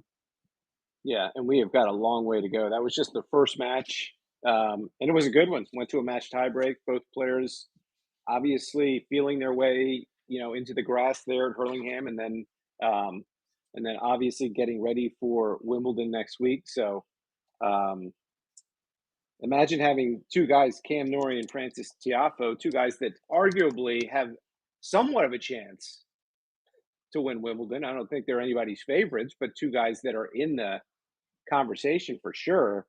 And those players that are in the conversation are just going to keep playing throughout this week all the way until Saturday. So as Laura mentioned, we are going to have Cam Norrie live in the TennisONE app shortly. I'm sure he's got to do some media obligations there. And then while we are streaming the Legends doubles, Cam is going to come in and talk about K-Swiss, talk about the match with Francis, and talk about Wimbledon. So we are excited to have Cam on again. He did the same thing last year, came into our app. It was very intimate. We asked him a lot of good questions. So we're looking forward to that again. Real quick, Randy, I just wanted to talk a little bit about the fashion of this event. Obviously, it's the Giorgio Armani Tennis Classic, a very prestigious brand. So do you think kind of around the grounds, we see a lot of people dressing as if they were at Wimbledon? I know grass court season kind of elevates the fashion style for not only the players, but the spectators as well. Absolutely. I mean, Laura is there, and I think she, has referenced how just how nice the club is. I mean, as we talked about before, Hurlingham Club, founded in 1869, certainly not the kind of place where, if any of us moved to London today, we'd be on the, a short list to get in there. I mean, that is a very exclusive club. And yes, I mean, when you have sponsors like last year, still interested to hear what happened with the Rolls-Royce sponsorship, because I mean, how many of those cars do you have to sell to really make that sponsorship worthwhile? I mean, but that was great that they had a car like that. I've never seen Rolls-Royce sponsor a tennis tournament. Hopefully they bring them back. But as it relates to Giorgio Armani, Madison, I know on, and hopefully we can go on the air for this. I know tomorrow there's going to be a fashion show at 2:30 UK time, 9:30 Eastern. It's going to be a fashion show before the tennis starts, which will be Andy Murray and Holger Rune. So I want to see what that fashion show is all about. And again, just such a high-end brand, a brand that you don't see they don't really have a popular tennis line per se, but really shows you how special this tournament is and the type of demographics that it draws, that you can, Giorgio Armani is not only your official apparel, but they're your title sponsor. So that'll be fun tomorrow. And I'm really excited that we're so early in this event. We've just had one match, just getting our feet wet, having Andy Katz in on the call, and having Devin Bowen. I mean, people don't understand how special it is to have a guy like Devin, maybe a guy that, some people haven't heard of in tennis. He's a college tennis coach, but he happened to have recruited and coached one of the best tennis players in the world, Cam Norrie, in his formative years, and obviously was a voice that was as informed as we could have had for that match. But Madison, do you wear a lot of Giorgio Armani? Personally, I don't, but Yeah. it's you're right. I mean, when you think, what a brand to sponsor a tennis tournament. I mean, there aren't many. I mean, if you want to talk, I mean, forget about Lacoste. I don't know, Ales. You got your Nikes and Adidas and your New Balances, and I mean, Armani. You just don't think tennis. But the fact that IMG, through this event at Hurlingham Club, has connected the sport of tennis on these grass courts at such a beautiful club with such a prestigious brand, it's a cool thing. It really is. Yeah, definitely merging fashion and tennis. You can't complain about that. And like you mentioned, it looks like such a beautiful venue, even just watching it in the TennisONE app. So I couldn't even imagine what it looks like in person. So this is such a cool event to be able to kind of see and watch here in the TennisONE app. And obviously, like Randy mentioned, we're very happy to be a part of it. And Laura, can't wait to when Laura brings on Cam Norrie so we can chat with him a little bit. He just played a great match. So yeah, very fun. Having a lot of fun here. Yeah, as I'm looking down the sponsor list, I mean, again, I'm going to joke with Laura about it all week, but there is the Whispering Angel Garden, which seems like a place maybe after, because all of us here at TennisONE are working all day. Laura, maybe after hours, can go check out the Whispering Angel Garden, see what that's all about. But look at some of these, in all seriousness, you look at a lot of these activations they have on site there, and all of us have been, or most of us have been to tournaments. Andy referenced this a little bit at the opening. We've been to tournaments like the U.S. Open, like Wimbledon, Western and Southern Open, Charleston, all these tournaments with beautiful activations. Some of the best sponsorship activations that you will see in any sport are at a lot of tennis's majors, at events like Charleston and Cincinnati and Indian Wells and Miami. But the things that they are doing there at Hurlingham Club with some of these prestigious brands, like whoever it is, if it's Whispering Angel or it's Giorgio Armani, very intimate, very special. The brands there are making a very, very unique connection to fans in as pristine an environment as as there is. And it really, you look at the people walking around there, and you look at the people in the stands, and the people that I've spoken with over the years that run that event. It's a home run. The fans love it for the players that they bring in. They love it for the fact that they're able to hang out for a couple of days at one of the oldest clubs in England, and they're able to interact with all these brands who have spent a lot of money to be there on site and interact with tennis consumers. So this is a fun event. And again, yeah, we're just getting started here in TennisONE. First day, first match. There is a long way to go.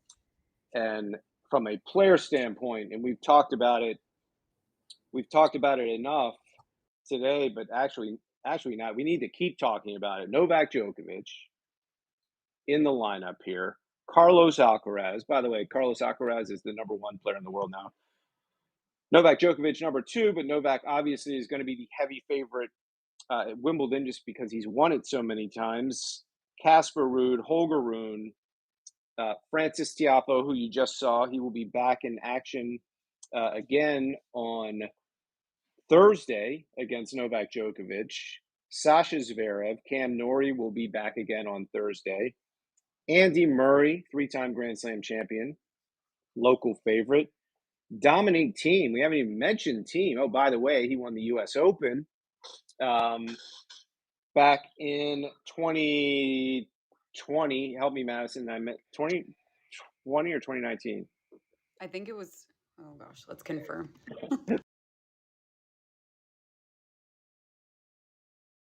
Sasha Zverev in an empty Arthur Ashe Stadium. It was 2020. Obviously, it was 2020. So, yeah.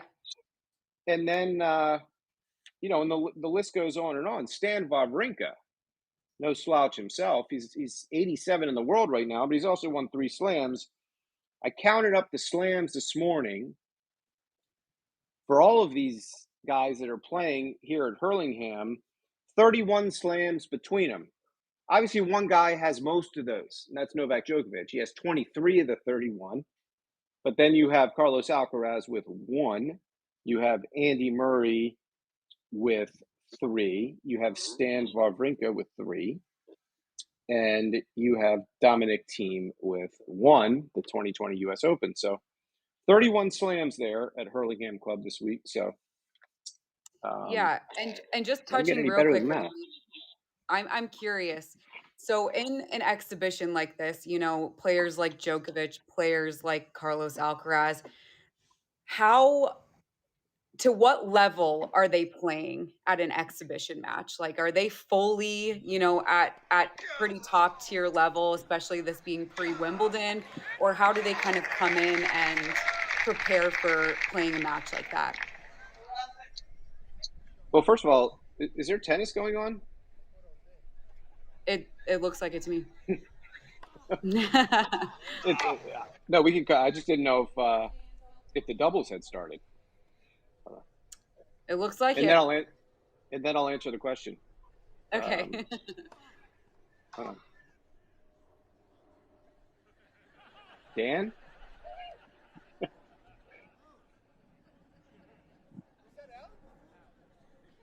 Well, let's just keep talking. Obviously, we have doubles going on. We're going to get to it shortly. So to answer your question, Madison, I think here's what I would say, and because you don't want to say something to fans that may not know the sport well enough, where you're trying to mislead them, where you say, oh, you know, these guys are going all out. They're going to lay it all out there. They're going to be diving all over the court, getting ready for Wimbledon. That's obviously not the case. I mean, we just saw a match. Both guys had to work their way into the match. It turned out to be a pretty somewhat entertaining match. I mean, either guy is going to do anything to put themselves in a position where they might get hurt or they have any sort of physical issues. So if I had to put a percent, Madison, on how hard I think the players are going relative to kind of their max speed, which they'll be at max form at Wimbledon, I'm gonna say 75%. I think that would be, because you got to remember, first of all, just as Devin Bowen said, you know, I don't care what Cameron's playing. He doesn't want to lose, and Francis doesn't want to lose either.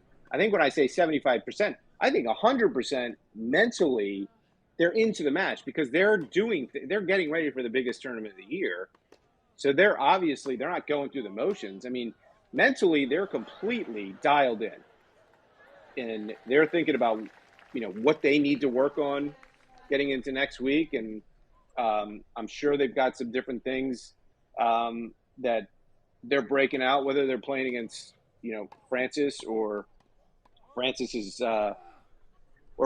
is playing Cam. You know, I think that, I don't know when they play each other like this, if they're necessarily saying, hey, this is how I play against them if I played in Wimbledon. I think I'm going to play like this against them now. I think they're just working on things that they need to work on to get ready for Wimbledon, regardless of who they're playing. So I think when I say 75%, am I saying you're seeing 75% of the tennis that you could be saying? No. I'm saying that physically, I don't think they're going to exert themselves any more than kind of 75% of what their body is capable of, because that's the big fear. You have to remember, they're getting paid a lot of money, especially some of the top guys, which all of these guys are, to be there. And so they're going to give the fans their money's worth. And I think we're going to continue to see some very, very, very good tennis as the week goes on, because these guys don't have a whole lot of reps left before Wimbledon. And when they're out there playing some of their contemporaries who are the best players in the world, they're gonna go for it. So it's a great question. Yeah, for sure. And I wanted to touch real quickly on Breakpoint Part 2 that recently came out. And it's so interesting to hear so many of the players, you know, they ask them what is their big goal or what do they want to accomplish in their tennis careers. And so many of them said, win Wimbledon. Like, that is what they want the most. That is what they said the most. There were so many players like Ajla Tomljanovic, pretty much all of them that have been featured on the second half. Everybody said winning Wimbledon is like up there for them. So I just kind of wanted to pick your brain. Obviously, I didn't grow up a tennis player, but obviously watched a lot of slam tennis. So I just wondered, kind of from your perspective, Randy, why Oh, sure. Wimbledon is the tournament of tournaments. Sure. And then we'll jump out. I got a message from Dan. It's something I'm going to have to jump out of here and then jump back in, and then we can talk over watching some tennis. But why don't you know what, Madison? Let me jump out, and then when I join, we'll have the tennis center screen, and then we can revisit that question.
Okay.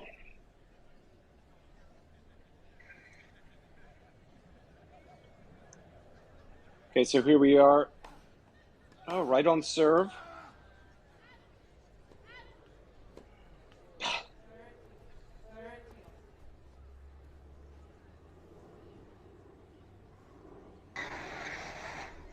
I was just mentioning to the audience, Randy, that these doubles legends matches are so fun because they kind of get rowdy the crowd. They were just yelling at each other, and it's just kind of fun to watch. And certainly when we did this last year, it was a really fun and one of my favorite parts of the event for sure.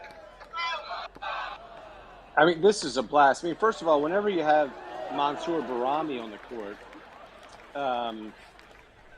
they're going to be laughs just about every point. I mean, he is. That's why they have him playing. I think they have him playing in every one of these doubles matches. So Philip Koussis, see, Mark has a bigger serve than that. I can tell you that right now. He was up at 130, 140 on the tour. He's taking a little bit off of that.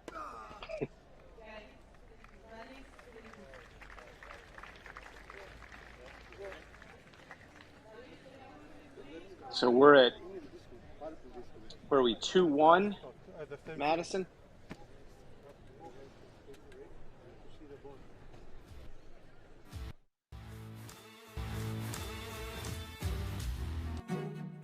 On our journey to Japan, we saw firsthand how a Yonex V-Core is made. Witnessing the Sit merge back and between enjoy human some touch and commercials from our with modern machinery and technology. presenting sponsor, Tennis Warehouse. The result is a I liked that optimizes pink racket. spin and feel while I giving think you I more need neck that. clearance for better consistency. Oh, it's interesting. This is, I Get the new don't think Yonix this is the V-Core exact at stick that Francis plays with, but pretty close. When tennis is the only thing on your mind, you start looking at the world differently. Trust us, we know how it is.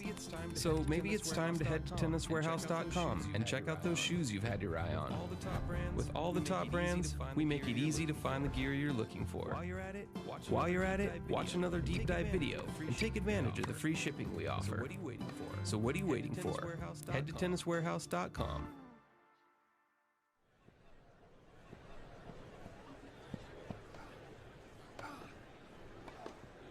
And Randy, for those who don't know, what is the scoring for doubles? How does that look? It's interesting. It's interesting. I had asked the tournament. I believe they're playing. I think they're playing 2 out of 3 short sets. So I think it's first to 4. That's what they did last year. Okay. For each set, but we will. We'll find out. But if they stick with the same format as last year, it was first to 4. They played 2 out of 3 sets first to 4.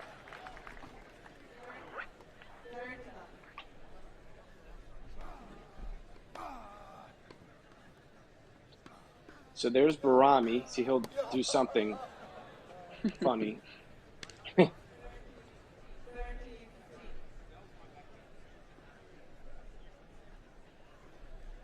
So, Madison, I wanted to get back to your question before we went off. You were talking about Wimbledon, how it seems like when you watch the Netflix documentary Breakpoint that most of the players talk about Wimbledon as the tournament that they grew up wanting to win. And it's true, because and nothing against Roland Garros or the Australian Open or the U.S. Open. It just seems like it's always Wimbledon. It's not a surprise to me. Just growing up late 70s, 80s when Borg, McEnroe, and that whole rivalry was in its heyday, and that really started all at Wimbledon. And it's always had this kind of aura and prestige and kind of an aspirational part of it that is different from the other slams. So I think, Novak Djokovic, perfect example. Novak Djokovic, growing up in war-torn Serbia, he grew up watching Pete Sampras win Wimbledon while he's in, a bomb shelter, essentially, and saying, hey, that's where I want to be one day. I want to be Pete Sampras winning Wimbledon. And that was a tournament that he was watching. And I think throughout time, it's almost like the Masters in golf. It's just always been that tournament. And I think there are obvious reasons for it. It's just the history at the All England Club and the grass, and just everything about it is a little bit more, elegant than other events. And it's just, and I know what you're saying. It doesn't surprise me, but I think for somebody like you, Madison, that, wasn't watching Wimbledon when I was back in 1980 with Borg and McEnroe and Connors and all that, and didn't kind of grow up like that was like when that was like the tournament. I think the other slams have kind of over the years, especially the Australian Open, has come up 8, 10, 12 runs from back then. I mean, players didn't even play the Australian back in the early 80s. Like they didn't for a variety of reasons. But it's not, I know it's not the greatest answer. It's just something about Wimbledon that's the tournament that players as their kids, I think that's the one. For one thing, it's probably easier to watch. It's probably more accessible than any of the other events. Maybe not all of them. I mean, they're probably all about the same as far as being able to watch them. But it's always, I think when you're a kid and your parents are bringing you up playing tennis, there's always been this like, oh, I'd love to see you, win Wimbledon one day. And Wimbledon's always the first, always the first tournament out of their mouth, or their coaches, or there's something about it when you watch the players behind the scenes, like Ange Jabeur at Wimbledon. There's something about when she was talking about what it would mean to her to win, Wimbledon. And I know that she thinks the same way, when she thinks about, possibly winning another one of the slams and not Wimbledon. But there is it's just something about it. It's special. And tennis is lucky to have an event like that, And again, I think if I had to compare it to another sport, I would say it's the Masters or something. Maybe not. You can't really say, oh, the Masters is just a better tournament than the U.S. Open, the PGA Championships, in golf. But there's an aura about it that I think if players growing up had to pick one tournament, hey, there's one tournament that you would want to win as a professional if you make it in this sport. I think, most of them would say Wimbledon. So, I just thought that was really interesting that everybody that they sat down to do those one-on-one interviews, obviously it was during the Wimbledon episodes, but still they all said Wimbledon is what I want. And that was like the one thing that they could pick. So I don't blame them. It's a beautiful event. I mean, and it's been fun watching those episodes, last couple of episodes of Breakpoint, for sure. Absolutely. Yeah. And I thought they did a really good job of telling, we just saw Frances Tiafoe play, of telling his story and his historic US Open run. And I mean, so many really cool moments in his episode, but the one that comes to mind for me was when Michelle Obama talked to him after he had lost the semifinals match against Carlos Alcaraz. And she said, "You didn't let anybody down." I mean, I just couldn't imagine how he felt in that moment, speaking to, the First Lady and someone who he probably looked up to and has so much respect for. And she was sitting in the front row of his match. I just can't imagine that. So I thought, he just comes across as authentic and as genuine as I know he is in real life. So I thought the second half of the season, definitely for me, I really like it. And I've enjoyed seeing some of those players get some light shined on them. Yep. Just taking a look at what's going on. So we are serving right now. So Baghdadis is serving 2-3. So they're still on serve. Got it.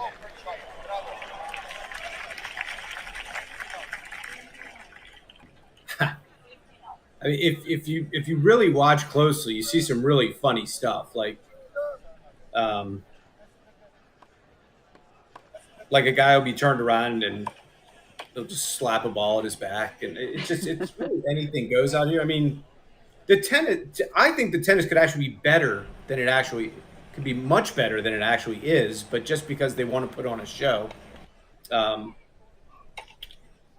it's actually it's more interesting when they're putting on a show and doing trick shots, and it's really just about joking around. I mean, like Barami could have put that ball away 3 times before he hit that drop shot. But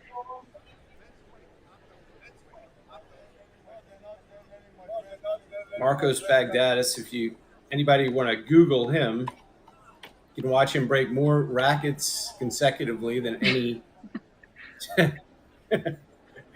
He had an outburst at the Australian Open years and years and years ago where he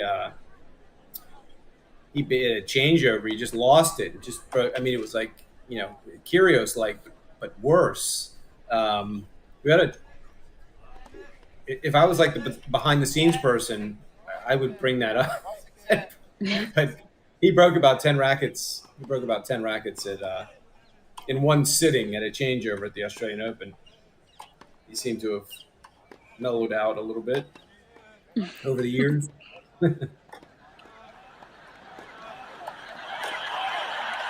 See here. See, they've got 2 balls going.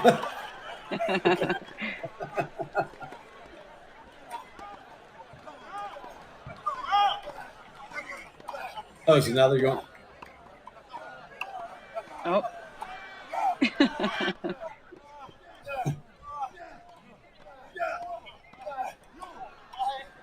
Through the legs. Yep. Oh.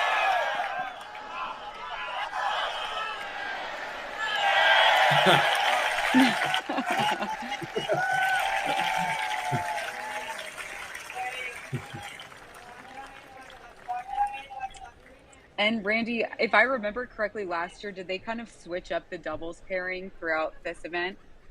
Or am I just thinking of? I thought they that they did. like mixed up. Yeah, okay, that's what I remembered. I mean, there's some names that they're going to add. I guess Nicholas Almagro. They're going to add. I think there were more players actually. Like this is pretty consistent. I mean, you have outside of the guys playing today, you're going to have Almagro come in, and then I think that's it. So you just have these 4 guys that are just going to play. Yeah, they're just going to mix up this same group of guys throughout the week. I know Tommy Haas played a little bit last year. And I know what the difference was, man. Last year they also played some legend singles. Yep, that's ringing a bell now. They did.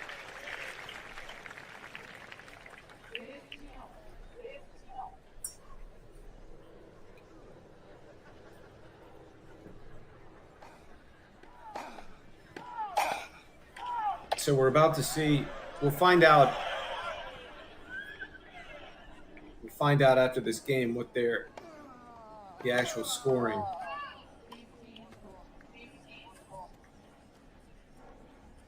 There's no chance Mark Philippoussis is going to lose his serve here.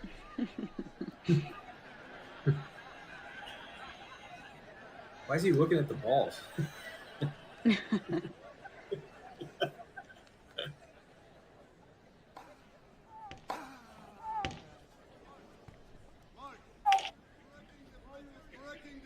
don't know if any of you remember Mark Philippoussis once appeared on the show The Bachelor.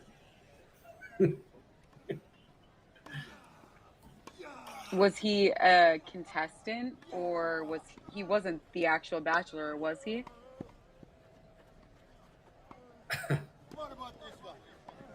Madison, why do you have to ask me details? I think he was. I'm trying. I think he was the Bachelor. Contestant, I would guess. Oh my gosh! Wow, I didn't even know that. See, you're okay. Updating me on pop culture references.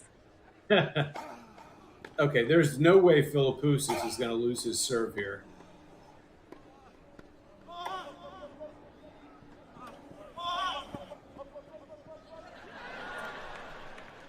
Oh, is that it? He did. He lost his serve. Unbelievable. The guy, his nickname on the tour was Scud because his serve was a Scud missile. He doesn't seem to be hitting with that same velocity these days. Do you know the ages of these 4 doubles players? Off the top of my head, no. I was going to say, you don't have to give away their exact age, but yeah, the range. I can tell you that, I mean, we should probably just look it up. I can tell you that Mansour Barami is the oldest guy out there. And I would say Melise is probably the youngest. That's hard to say. I mean, why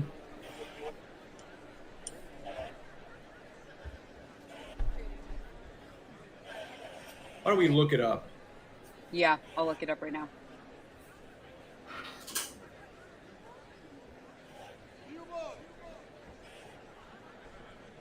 But I mean, you could take a guy like Melise. I haven't seen him play in quite a long time, but you know, there's some of these guys like a Melise who you could actually put him out on the court in a tour doubles match. I don't know if you could like right now, but a few years back you could, and he would easily hold his own.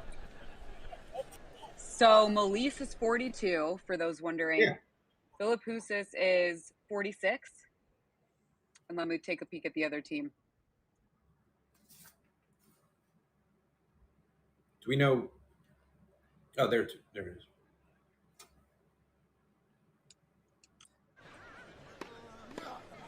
Oh, Barami is 67.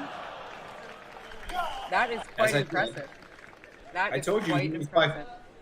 I told you he was by far the oldest person out there.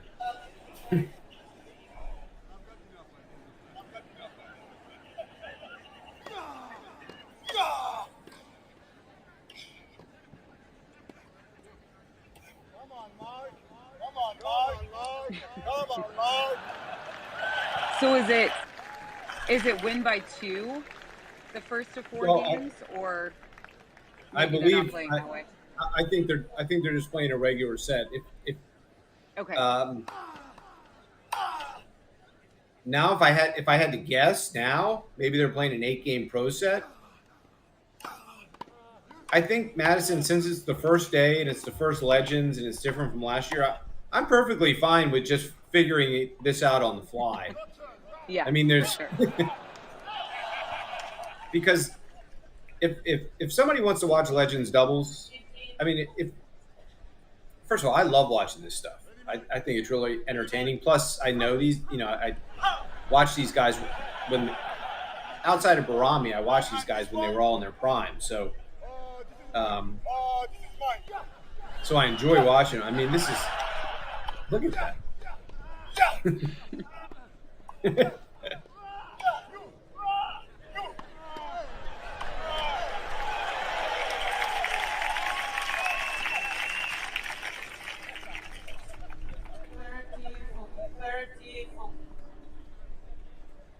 Okay, he's facing another break point here.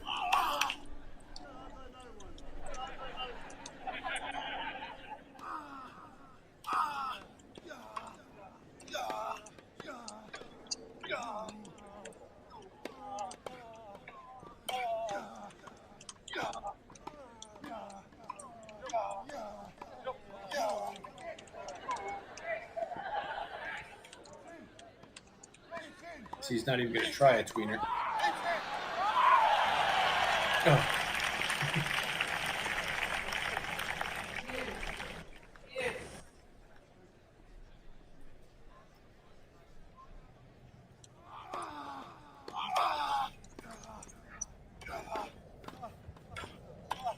Just to remind those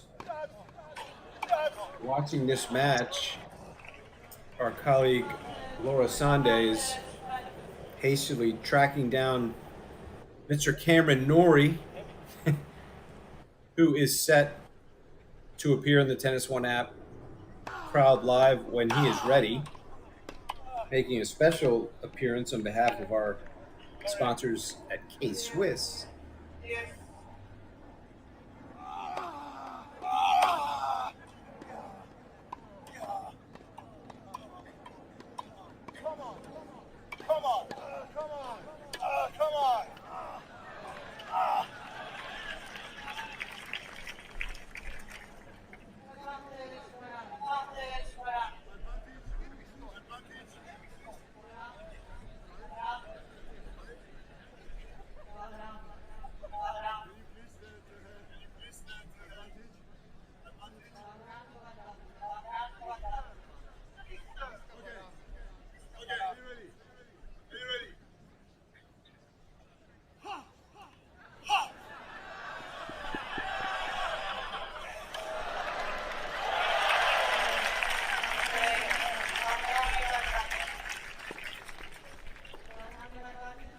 Sounds like Cam is still cleaning up after that 3-setter. We're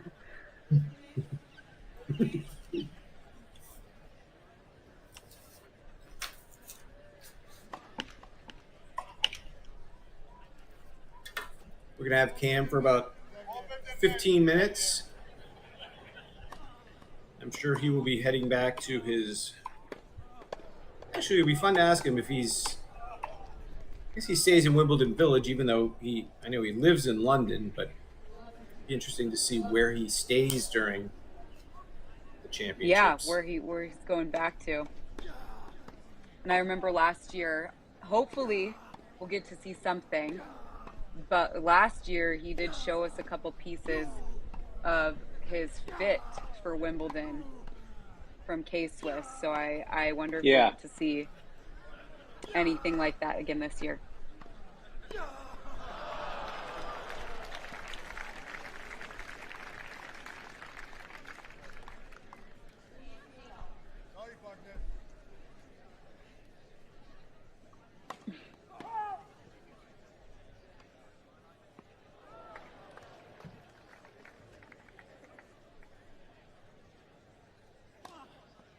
And again, fans, because it's day one, I'm not going to blame the tournament, but we were not told how the scoring for the Legends. I assumed it was going to be like last year, but it certainly is not. They might just play one set. Mm. Yeah. What a point that was.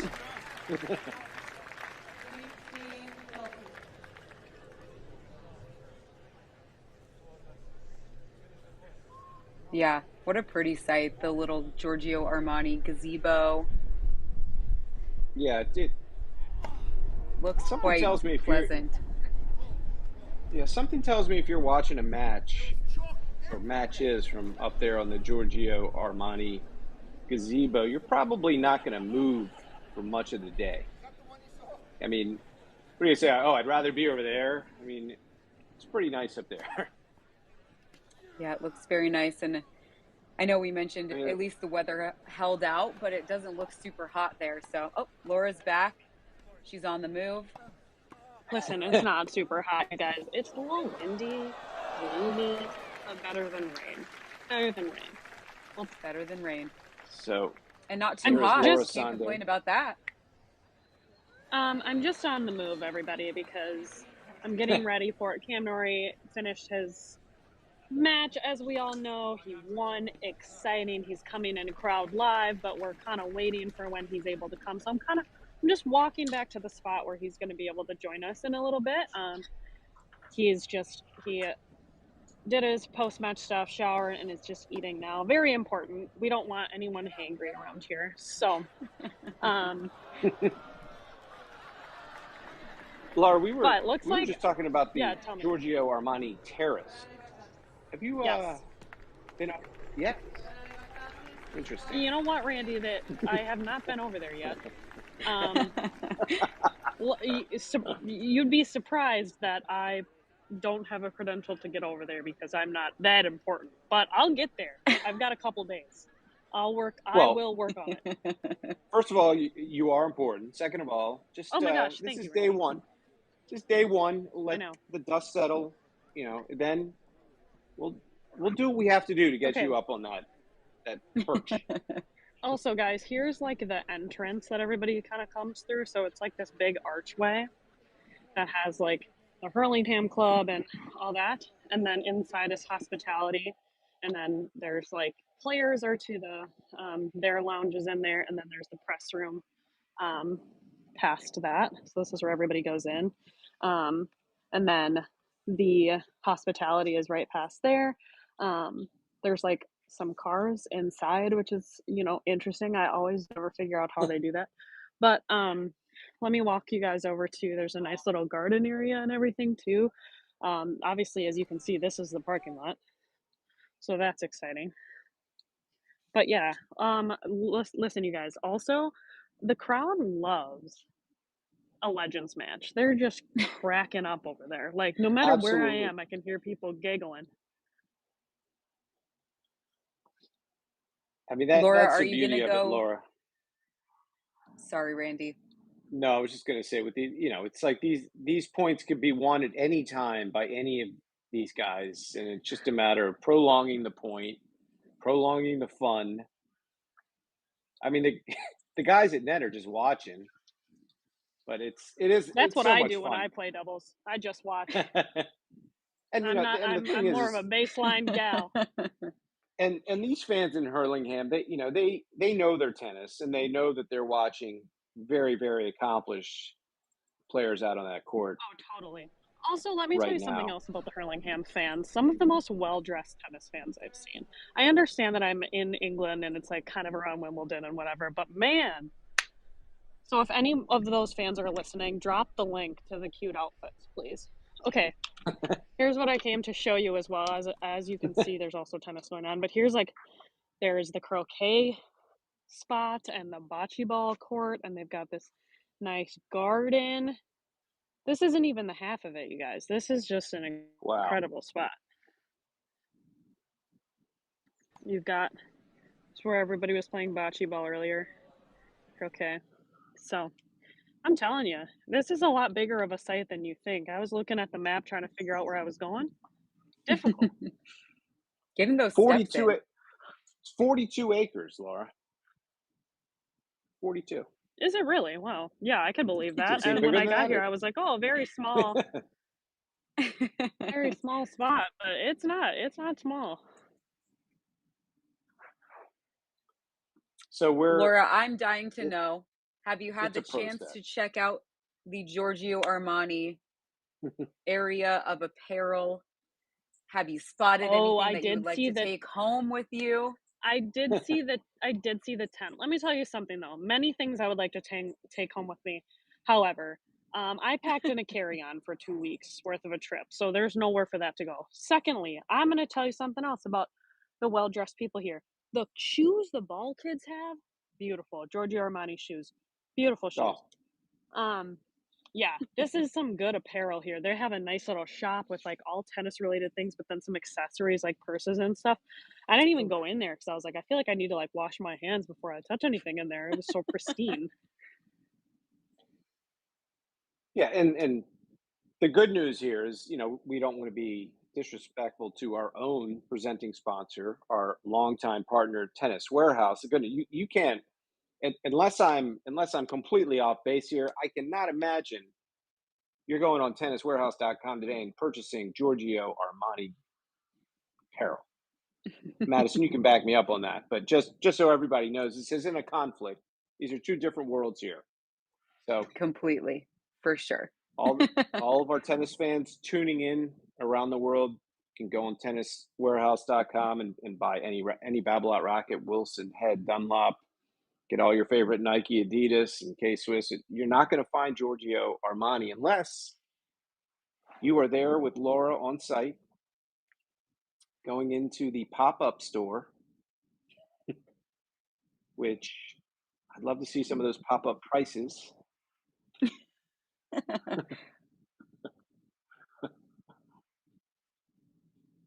And there will be a fashion show tomorrow before, I think, Laura, there is a fashion show tomorrow before the Murray-Rune match. Yeah, on that's going to center be exciting. court. I've never actually seen a tennis fashion show, so this will be awesome.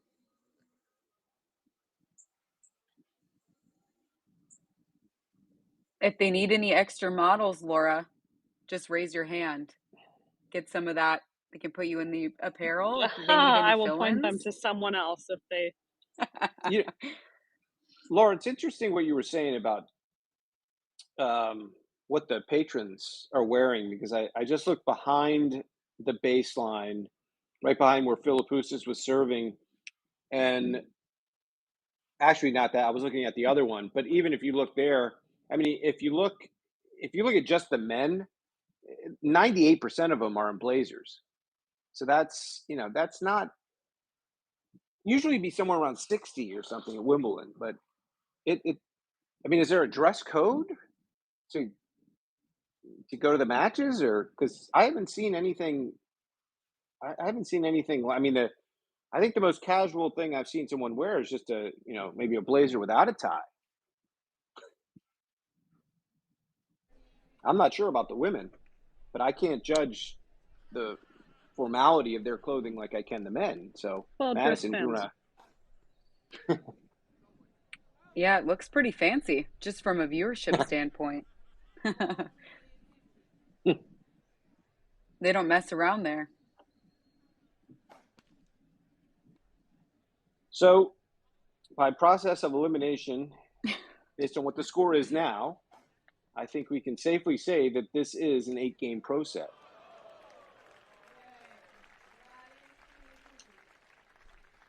Or that was an 8-game pro. Oh, it's still go.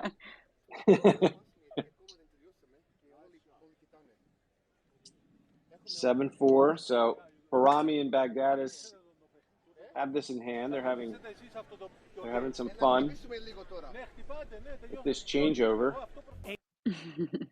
ASICs look to push the performance of the shoe, continuing to improve the stability, support, and durability that first put the Gel Resolution on the map. Get the all-new ASICS Gel Resolution 9 at Tennis So we are waiting again for Mr. Cameron Norrie.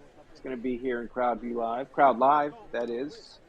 Last time he was in Crowd Live, it may have been called Crowd View Live, but it is now Crowd Live.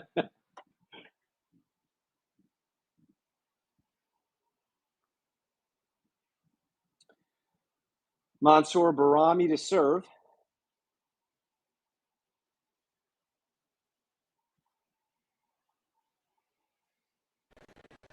I mean, does Barami... They were telling people to take their seats. Like, Barami really cares if somebody's walking around in this match. Considering they were playing with 2 balls earlier, I don't think it's super Could you have pressing for them. Could you have that man up in the 6th row to the right sit down while they're like the whole match is they're playing with 2 balls. Or they have 2 balls going. What? At the same time.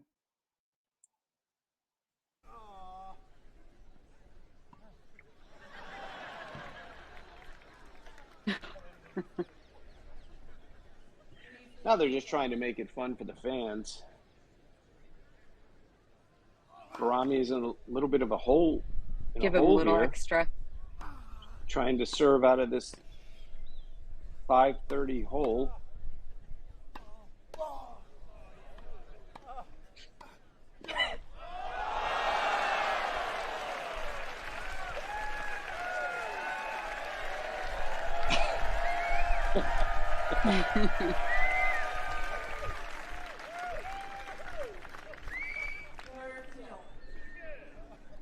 So as mentioned with Andy, if you're a fan of the show Real Sports with Brian Gumbel and Mary Carrillo, who has spent a little bit of time in the TennisONE app, Mary did a feature recently on Mansour Barami. It's fascinating. If you want to try to find that on demand in the HBO archives. It wasn't that long ago, but it's a fascinating feature on his life story as an Iranian tennis player.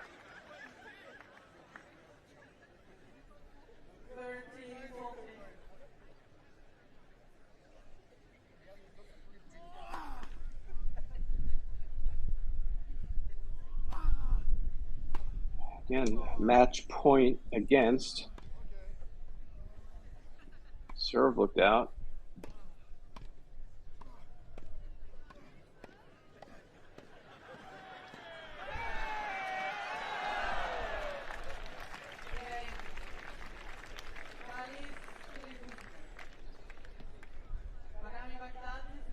No, I'm sorry, break point against. So we're at 7-5 now.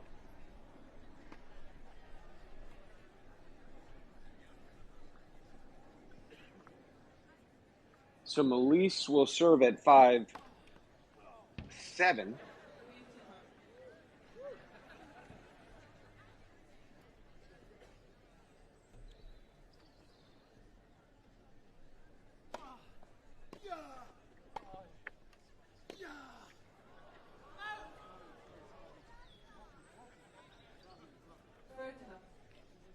There's a shank from Barami.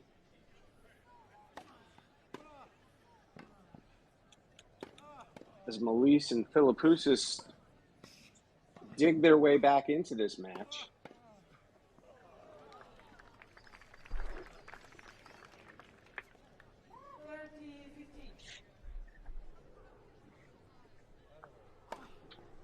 Fans don't want it to end, and I don't think these guys are going to let it end.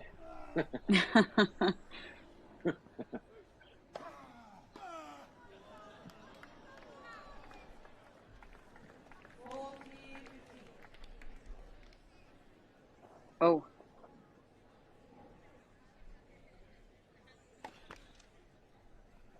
So Melise will try to bring this to 6-7. It'll still be down a break, but I don't know what that was.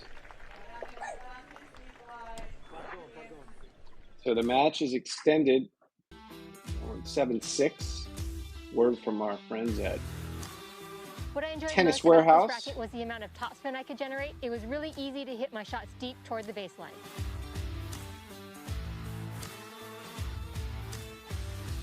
I'm looking forward to seeing. I'm always about the celebrities, right? So I'm always excited to see celebrities at these slams. Obviously, we saw Tom Brady in Novak box at the French Open.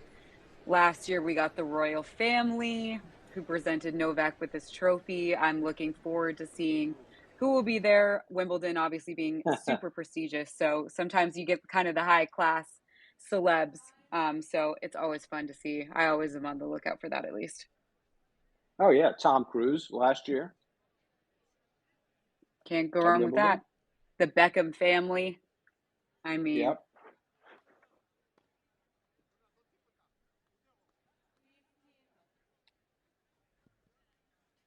So Barami Baghdadis serving for the match at 7-6, 15 love. So this match is basically on the racket right now of Marcos Baghdadis.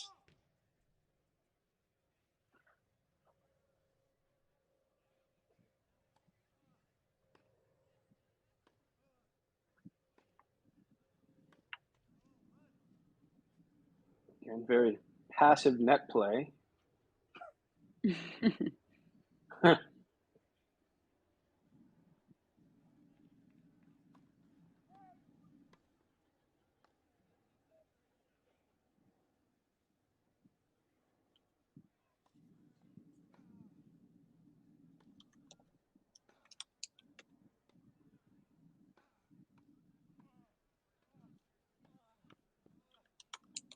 Then when they do cross, they don't.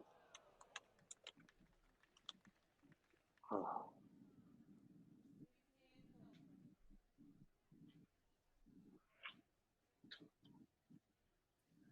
Look at this guy joining top right. Jordan Wynand. Is that Jordan Wynand? Is Guy it? just checking in. Yeah. Wait, where's Patrick? I'm He's up up here. there. I'm probably hidden. I just joined. Oh, okay. Live from Seattle. Well, Patrick, you joined at the right time. 7-6-30 all. This is an 8-game pro set. Well, as by process of elimination, we have figured out that it has to be. Because every time we It thought has to that, be, yeah. You probably thought they were playing a set, and all of a sudden, yeah. So Patrick is joining at exactly the right time. I mean, Marcos Baghdadis has a chance to serve this thing out with Mansour Barami. Oh.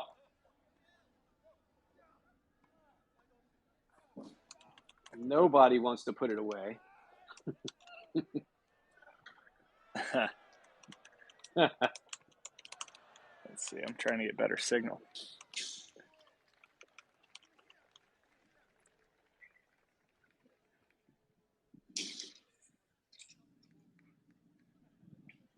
Okay, so this brings up match point for Marcos Baghdadis playing alongside Barami. Match point. Oh. Back to deuce.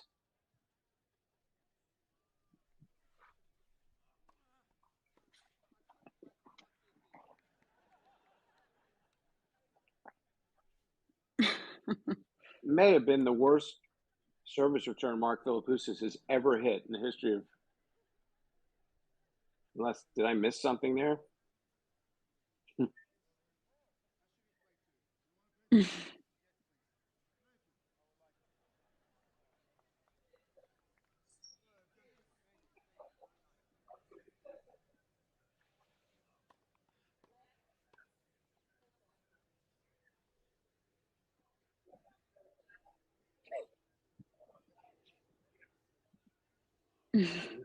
Baghdadis 7-6 deuce here. Didn't get a whole lot of help from his partner, Mansour Barami, there. And now we're back to break point.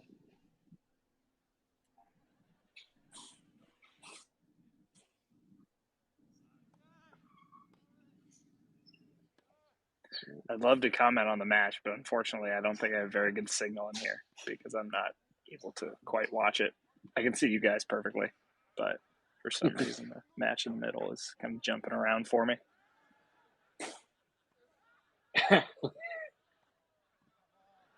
All right, this is funny.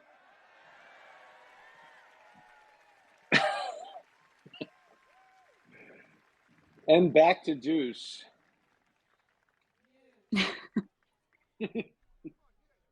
They're really pushing out this one.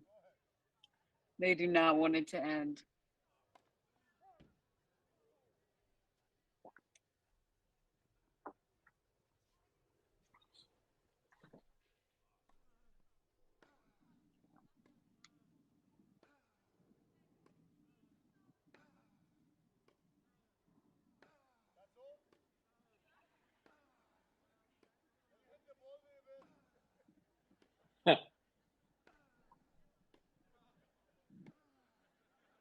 Has this been the case that two players at net will do nothing? Oh, a cross by Barami.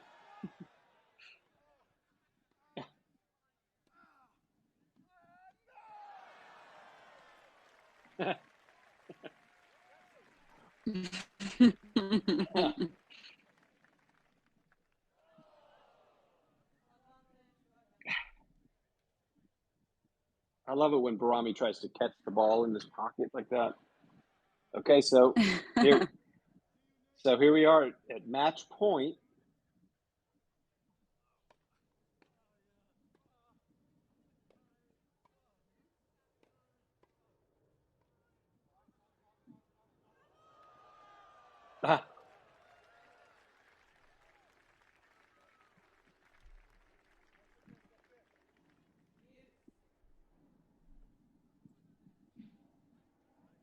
No one seems to want to win this.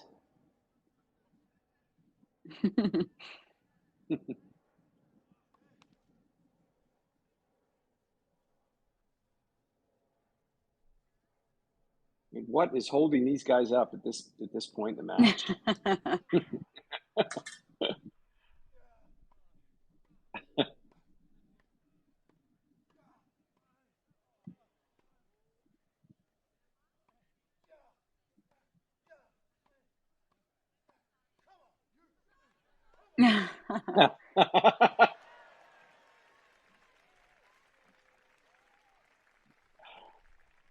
Which brings us back to another match point. I wish I had been logging the match because that's a lot of match points. Marcos Baghdadis will hit the big kick. Oh, Barami did not want to put it away and end the match. And now these guys.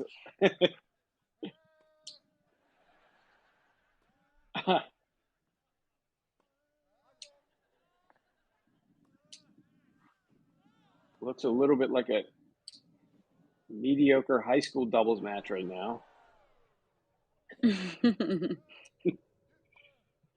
reason I say that is because in high school tennis, there is a lot of play from the back of the court.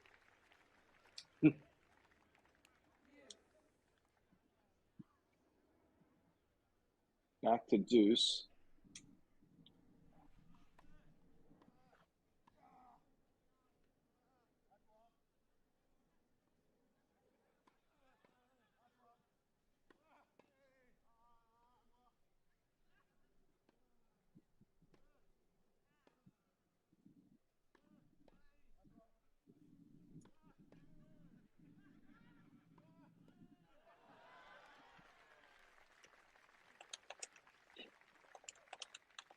And we will see yet another match point. On the racket of Marcos Baghdadis. Philippoussis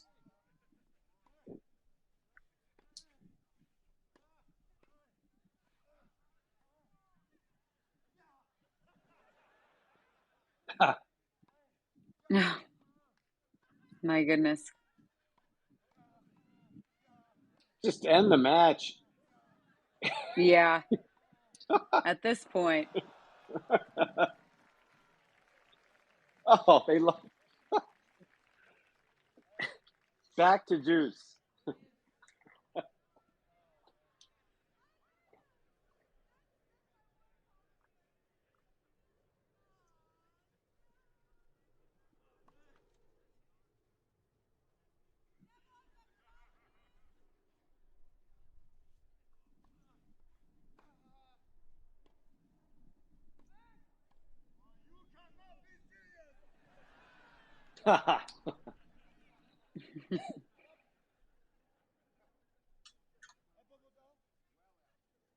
Mansour Barami back to his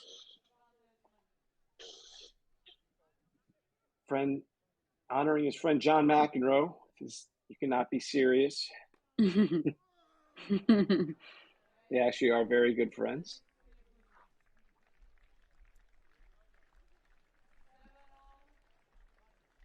And after seemingly 50 blown match points, we are now playing a tiebreak. Oh my goodness. Mark Philippoussis is all over the fans that are getting up. It's like if they sat there to watch 14 games, can they not? Can they not? But Madison, I don't know if this is a 12-point tiebreaker. The fact that the score bug just disappeared tells me that the organizers might not even know if this is a 12-point breaker or it's a match tiebreaker.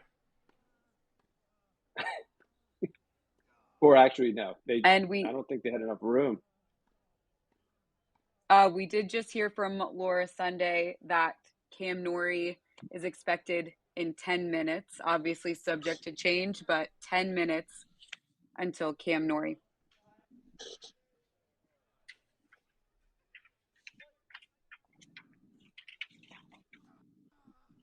Which should be perfect. At this rate, yeah. Mansour Barami and Baghdadis have taken a 2-0 lead in this tiebreak. Looks like 3-0.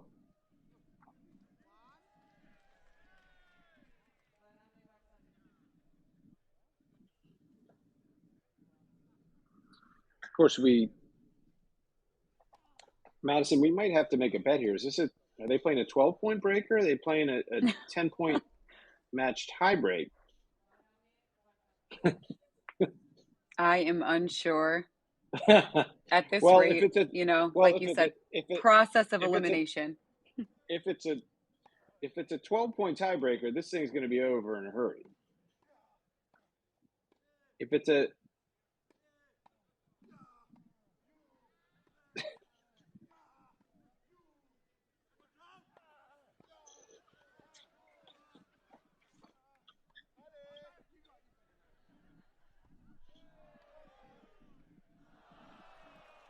oh.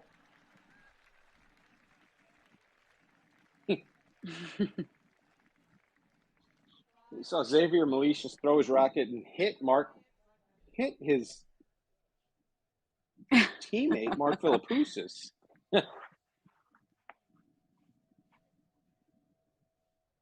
Not something you often see on purpose. See, Barami is waving to the fans that have decided to leave. Stirring the pot a little bit. They have a commanding 5-0 lead in this tiebreaker.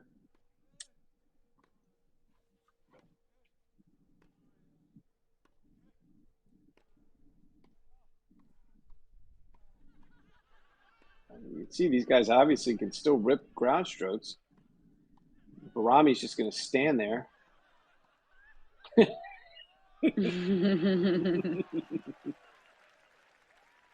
Oh, wait, hold on.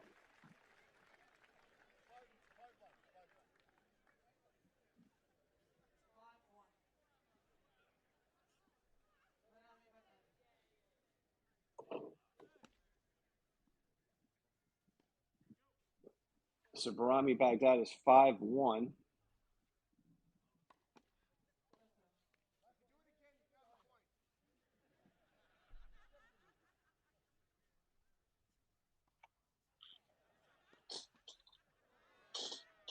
Keep in mind, coverage all week presented by our friends at Tennis Warehouse.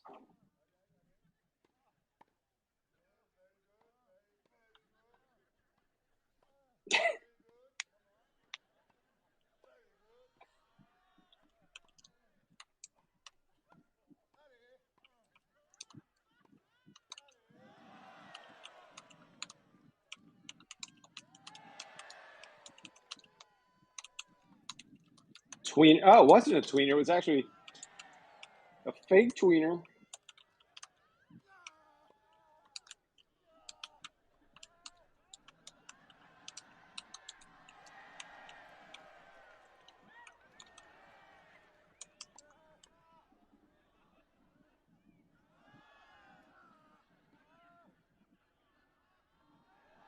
Is that it?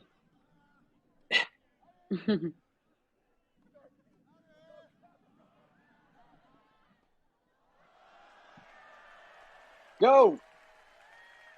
Oh.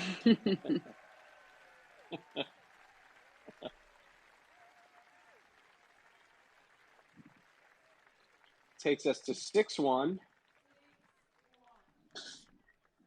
Barami and Baghdadis.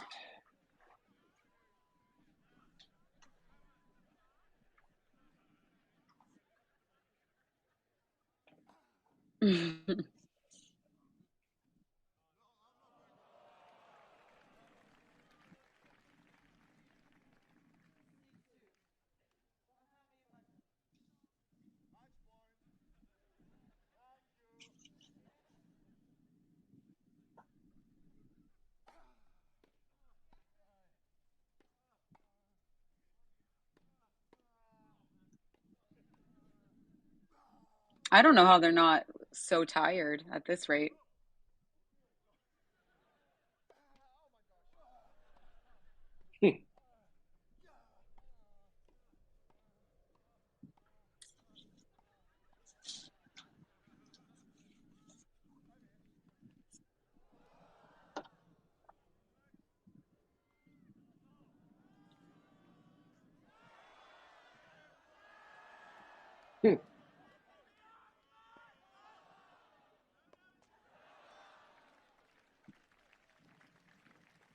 Oh, he hit it with the handle of his racket.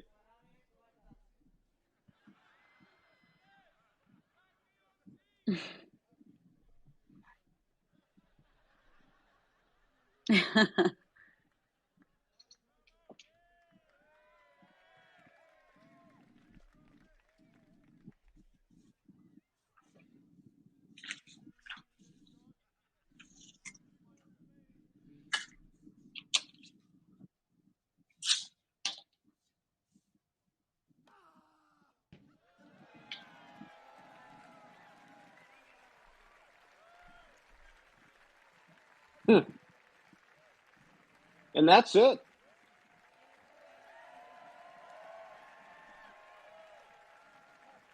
Mansour Barami and Marcos Baghdadis win this epic. The fans absolutely loved it. This was entertaining, to say the least.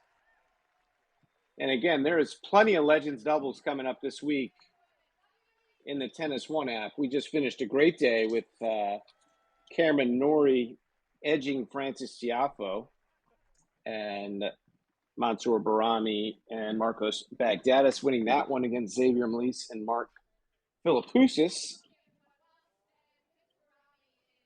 We're going to stick around for some on-court interviews.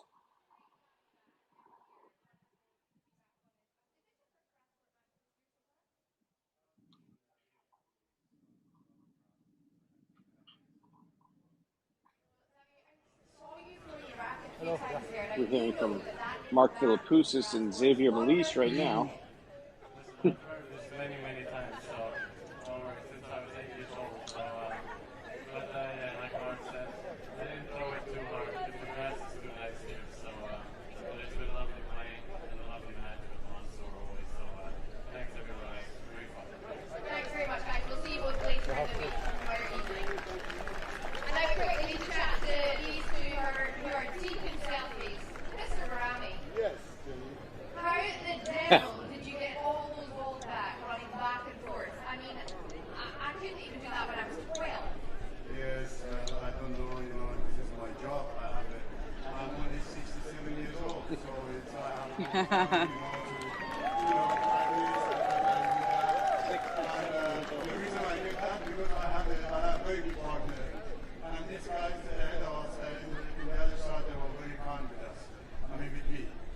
And this crowd is fantastic. And these people give me the energy. Love it. Well, they love you, Answer. They love you. They love you. Marcus, for you as well, what was it like to be back on the grass? That volley out there was just unbelievable. Yeah, I mean, UK is a very special place for me. I had some great memories here. And playing with Mansour, I mean, I'm going to bring Mansour. I think he's a great gentleman. Outside the court, great legend for our sport. And yeah, you guys were fantastic today. Thank you for coming, and just enjoy the moment. Thank you, Marcus. Enjoy this evening as well. Ladies and gentlemen, one more hand for our legends doubles this evening. What a great match that was here in the Giorgio Armani Classic. And on that note, that concludes the play for day one. We do hope that you've enjoyed the two matches, and obviously the Whispering Angel that has been circulating as well. Do have a very safe journey home. If you're back later on this week, then we look forward to seeing you. If you're not, try and flag a ticket from someone you know. But thanks for your company and safe journey home. I'm back. There was it definitely was the Wi-Fi of the room I was in when I couldn't watch it. Patrick is back. How were the matches, So that guys? will- Sorry, I missed quite a bit of it. That was a The fun matches one. were good. Barami and Baghdadis edged Xavier Malisse and Mark Philippoussis in a tiebreak. And then we had a great first match with Cam Norrie and Frances Tiafoe. Frances is going to be joining us soon. I'm sorry. I wish Frances was also going to be joining us. It's actually Cam. Sorry about that. Can we get Frances too, or maybe later in the week? Yeah. Madison, what did you think of Francis's episode? And have you watched all of the part 2 Breakpoint? Yeah, we were actually just talking about that, and I just was telling Randy, my favorite part was just him explaining, how much he looks up to Michelle Obama, and then her talking with him after his loss to Carlos Alcaraz. I thought that was such an incredible and special moment, and I mean, how can you not love Frances Tiafoe after seeing that episode? And he just represents himself so well, and I feel like he's exactly that way in real life. Yeah, for sure. It was cool to see, especially because on tour, you always hear everybody say how Francis is the funniest guy. Every single player says he's the funniest tennis player there is, But kind of seemed like, especially from his coaches in that episode, were saying to try to get him to focus a little bit more. And it might be good for his tennis, which seems like it was. So hopefully he keeps it going. He just won a tournament, his last tournament on grass. So that was awesome to see. Definitely. Yes. Yeah. He's a fun one to watch.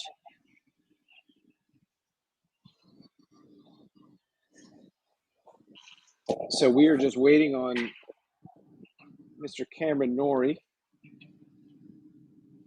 who is going to be joining us. He's also playing. He'll be back in Hurlingham this week for the Giorgio Armani Classic. He'll be back on Thursday with a 2:30 UK time, 9:30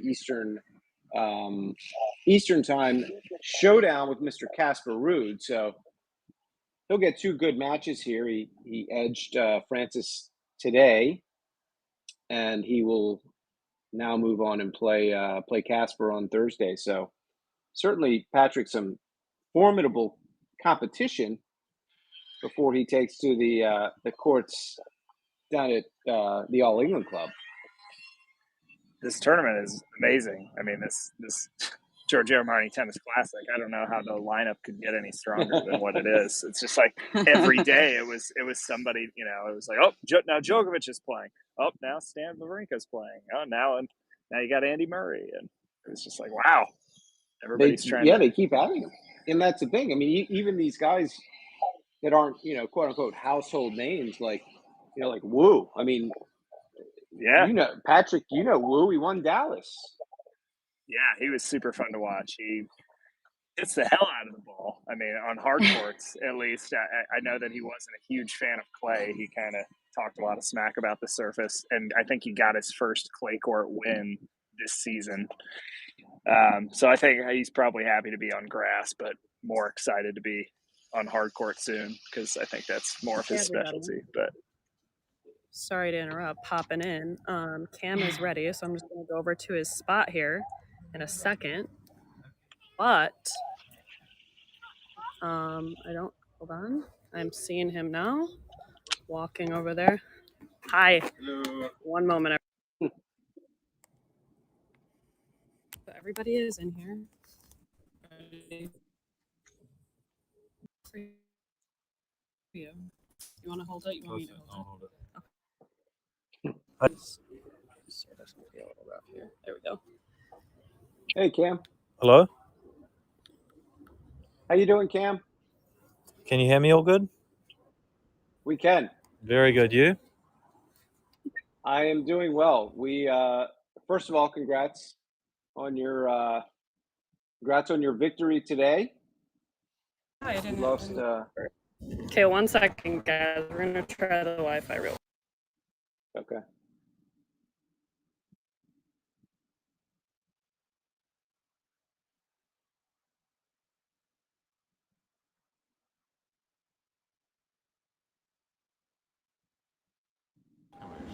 Okay. Hopefully that helps us. Better? Yes. Okay. Better than Sweet. ever. How's it going? Good, good. So thanks for coming on. We just lost it again. Can you hear me, Cam? Yeah, I can hear you right now. Yeah.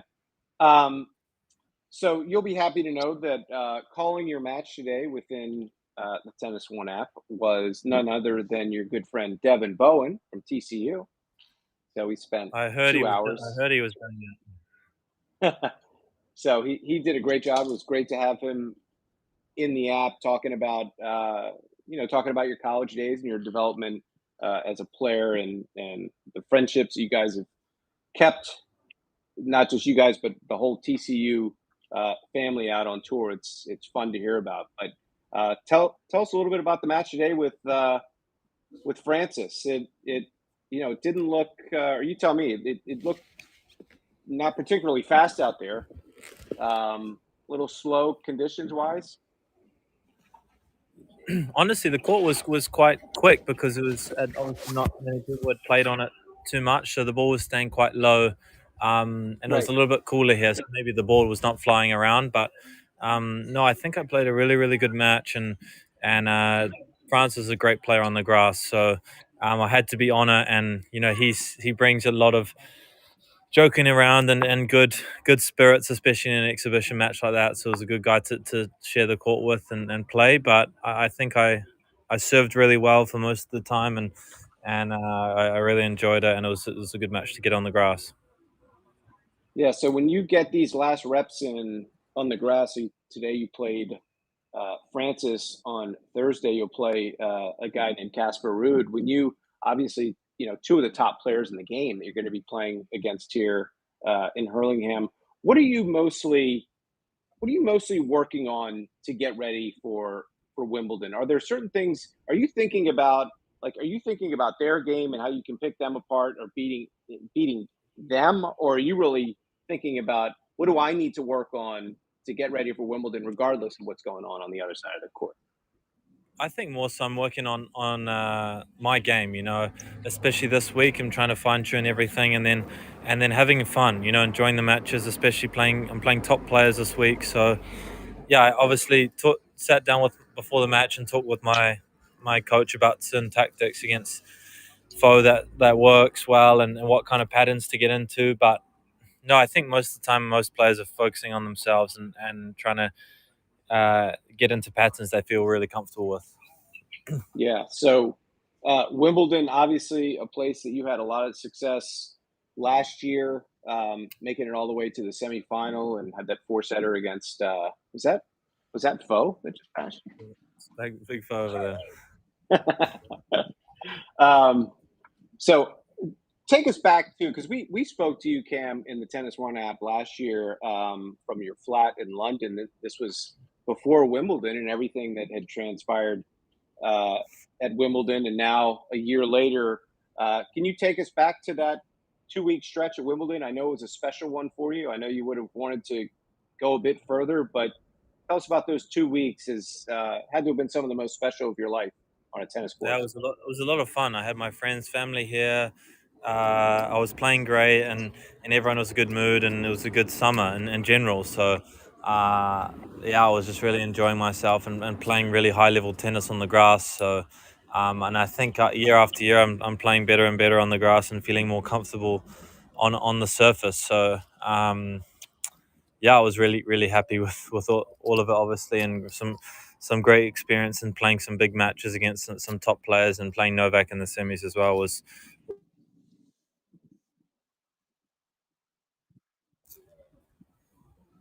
And how do you see? Sorry, we just cut out for a sec.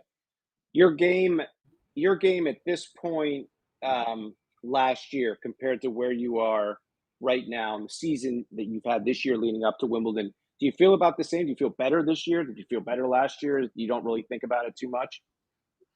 Yeah, I think I'm hitting the ball a lot better this year, and I think I have the same team around me working as hard as we can. So I'm really excited to getting going, and it's a good week prep here, and then getting ready. So I'm really excited to see what I can do again. But yeah, anyway, guys, I have to get going. But great to chat to you guys, and I hope Devin wasn't too tough on me today in the match. Hey, Cam, much appreciated. I just need 10 seconds. Can you just say something about K-Swiss, our great sponsor, your great sponsor? Yes, the reason, for sure. K-Swiss have been so why good to me, and yeah, I love their shoe, and obviously it's such an important part of a player to pick a shoe that they like, and they're really doing a good job to make sure that I'm performing that I can, the best that I can, and they're great service as well. So the Ultra Shot is a great shoe, and I definitely recommend it. Well, I want to hear about the party on Friday night from Jackie, because I hear that she usually has too good of a time at that party. So I need Yeah, to I'll let you know how it goes. Thanks a lot, guys. All right. Appreciate it. Thanks, man. Take it easy. Bye. No worries. Got everybody like he's signing an autograph. Okay. Well, that was good. Yeah, for sure. It's got to be interesting going into this slam for him, playing as a Brit versus the other slams, and to have it, be the slam he did the best in, right? Absolutely. So, all right. Well, Laura, I'm sure you'll be heading over to the Whispering Angel Garden. Yeah, something like that. All right. Some name like that. All right. Well, we'll be signing off on a great first day at the Giorgio Armani Tennis Classic, and we will see everybody tomorrow morning. Again, tomorrow morning. This tournament never will let you down any days that we're covering it this week, which is every single one. Tomorrow morning, Eastern time, 9:45 Eastern time, we have Andy Murray and Holger Rune, followed by Wawrinka and Wu. And then Legends doubles. After that, Barami and Philippoussis versus Xavier Malisse and Nicholas Almagro. We also hopefully will have a fashion show on the court, 9:30 a.m. Eastern, the Giorgio Armani fashion show before the tennis starts, 15 minutes later at 9:45 Eastern. So for the whole team, Patrick Huell, Madison, me, Andy Katz, Devin Bowen, Laura Sande, Cameron Norrie, Francis Tiafoe, even though we just saw his bag, but we saw him. So we'll see everybody tomorrow. Thanks for leading it, Randy. Thanks, everybody. Thanks. See you guys. See ya. On our journey to Japan, we saw firsthand how a Yonex V-Core is made. Witnessing the merge between human touch and craftsmanship with modern machinery and technology. The result result is a racket that optimizes spin and feel while giving you more net clearance for better consistency. Get the new Yonex V-Core at tenniswarehouse.com. When tennis is the only thing on your mind, you start looking at the world differently. Trust us, we know how it is. So maybe it's time to head to tenniswarehouse.com and check out those shoes you've had your eye on. With all the top brands, we make it easy to find the gear you're looking for. While you're at it, watch another deep dive video and take advantage of the free shipping we offer. So what are you waiting for? Head to tenniswarehouse.com. With the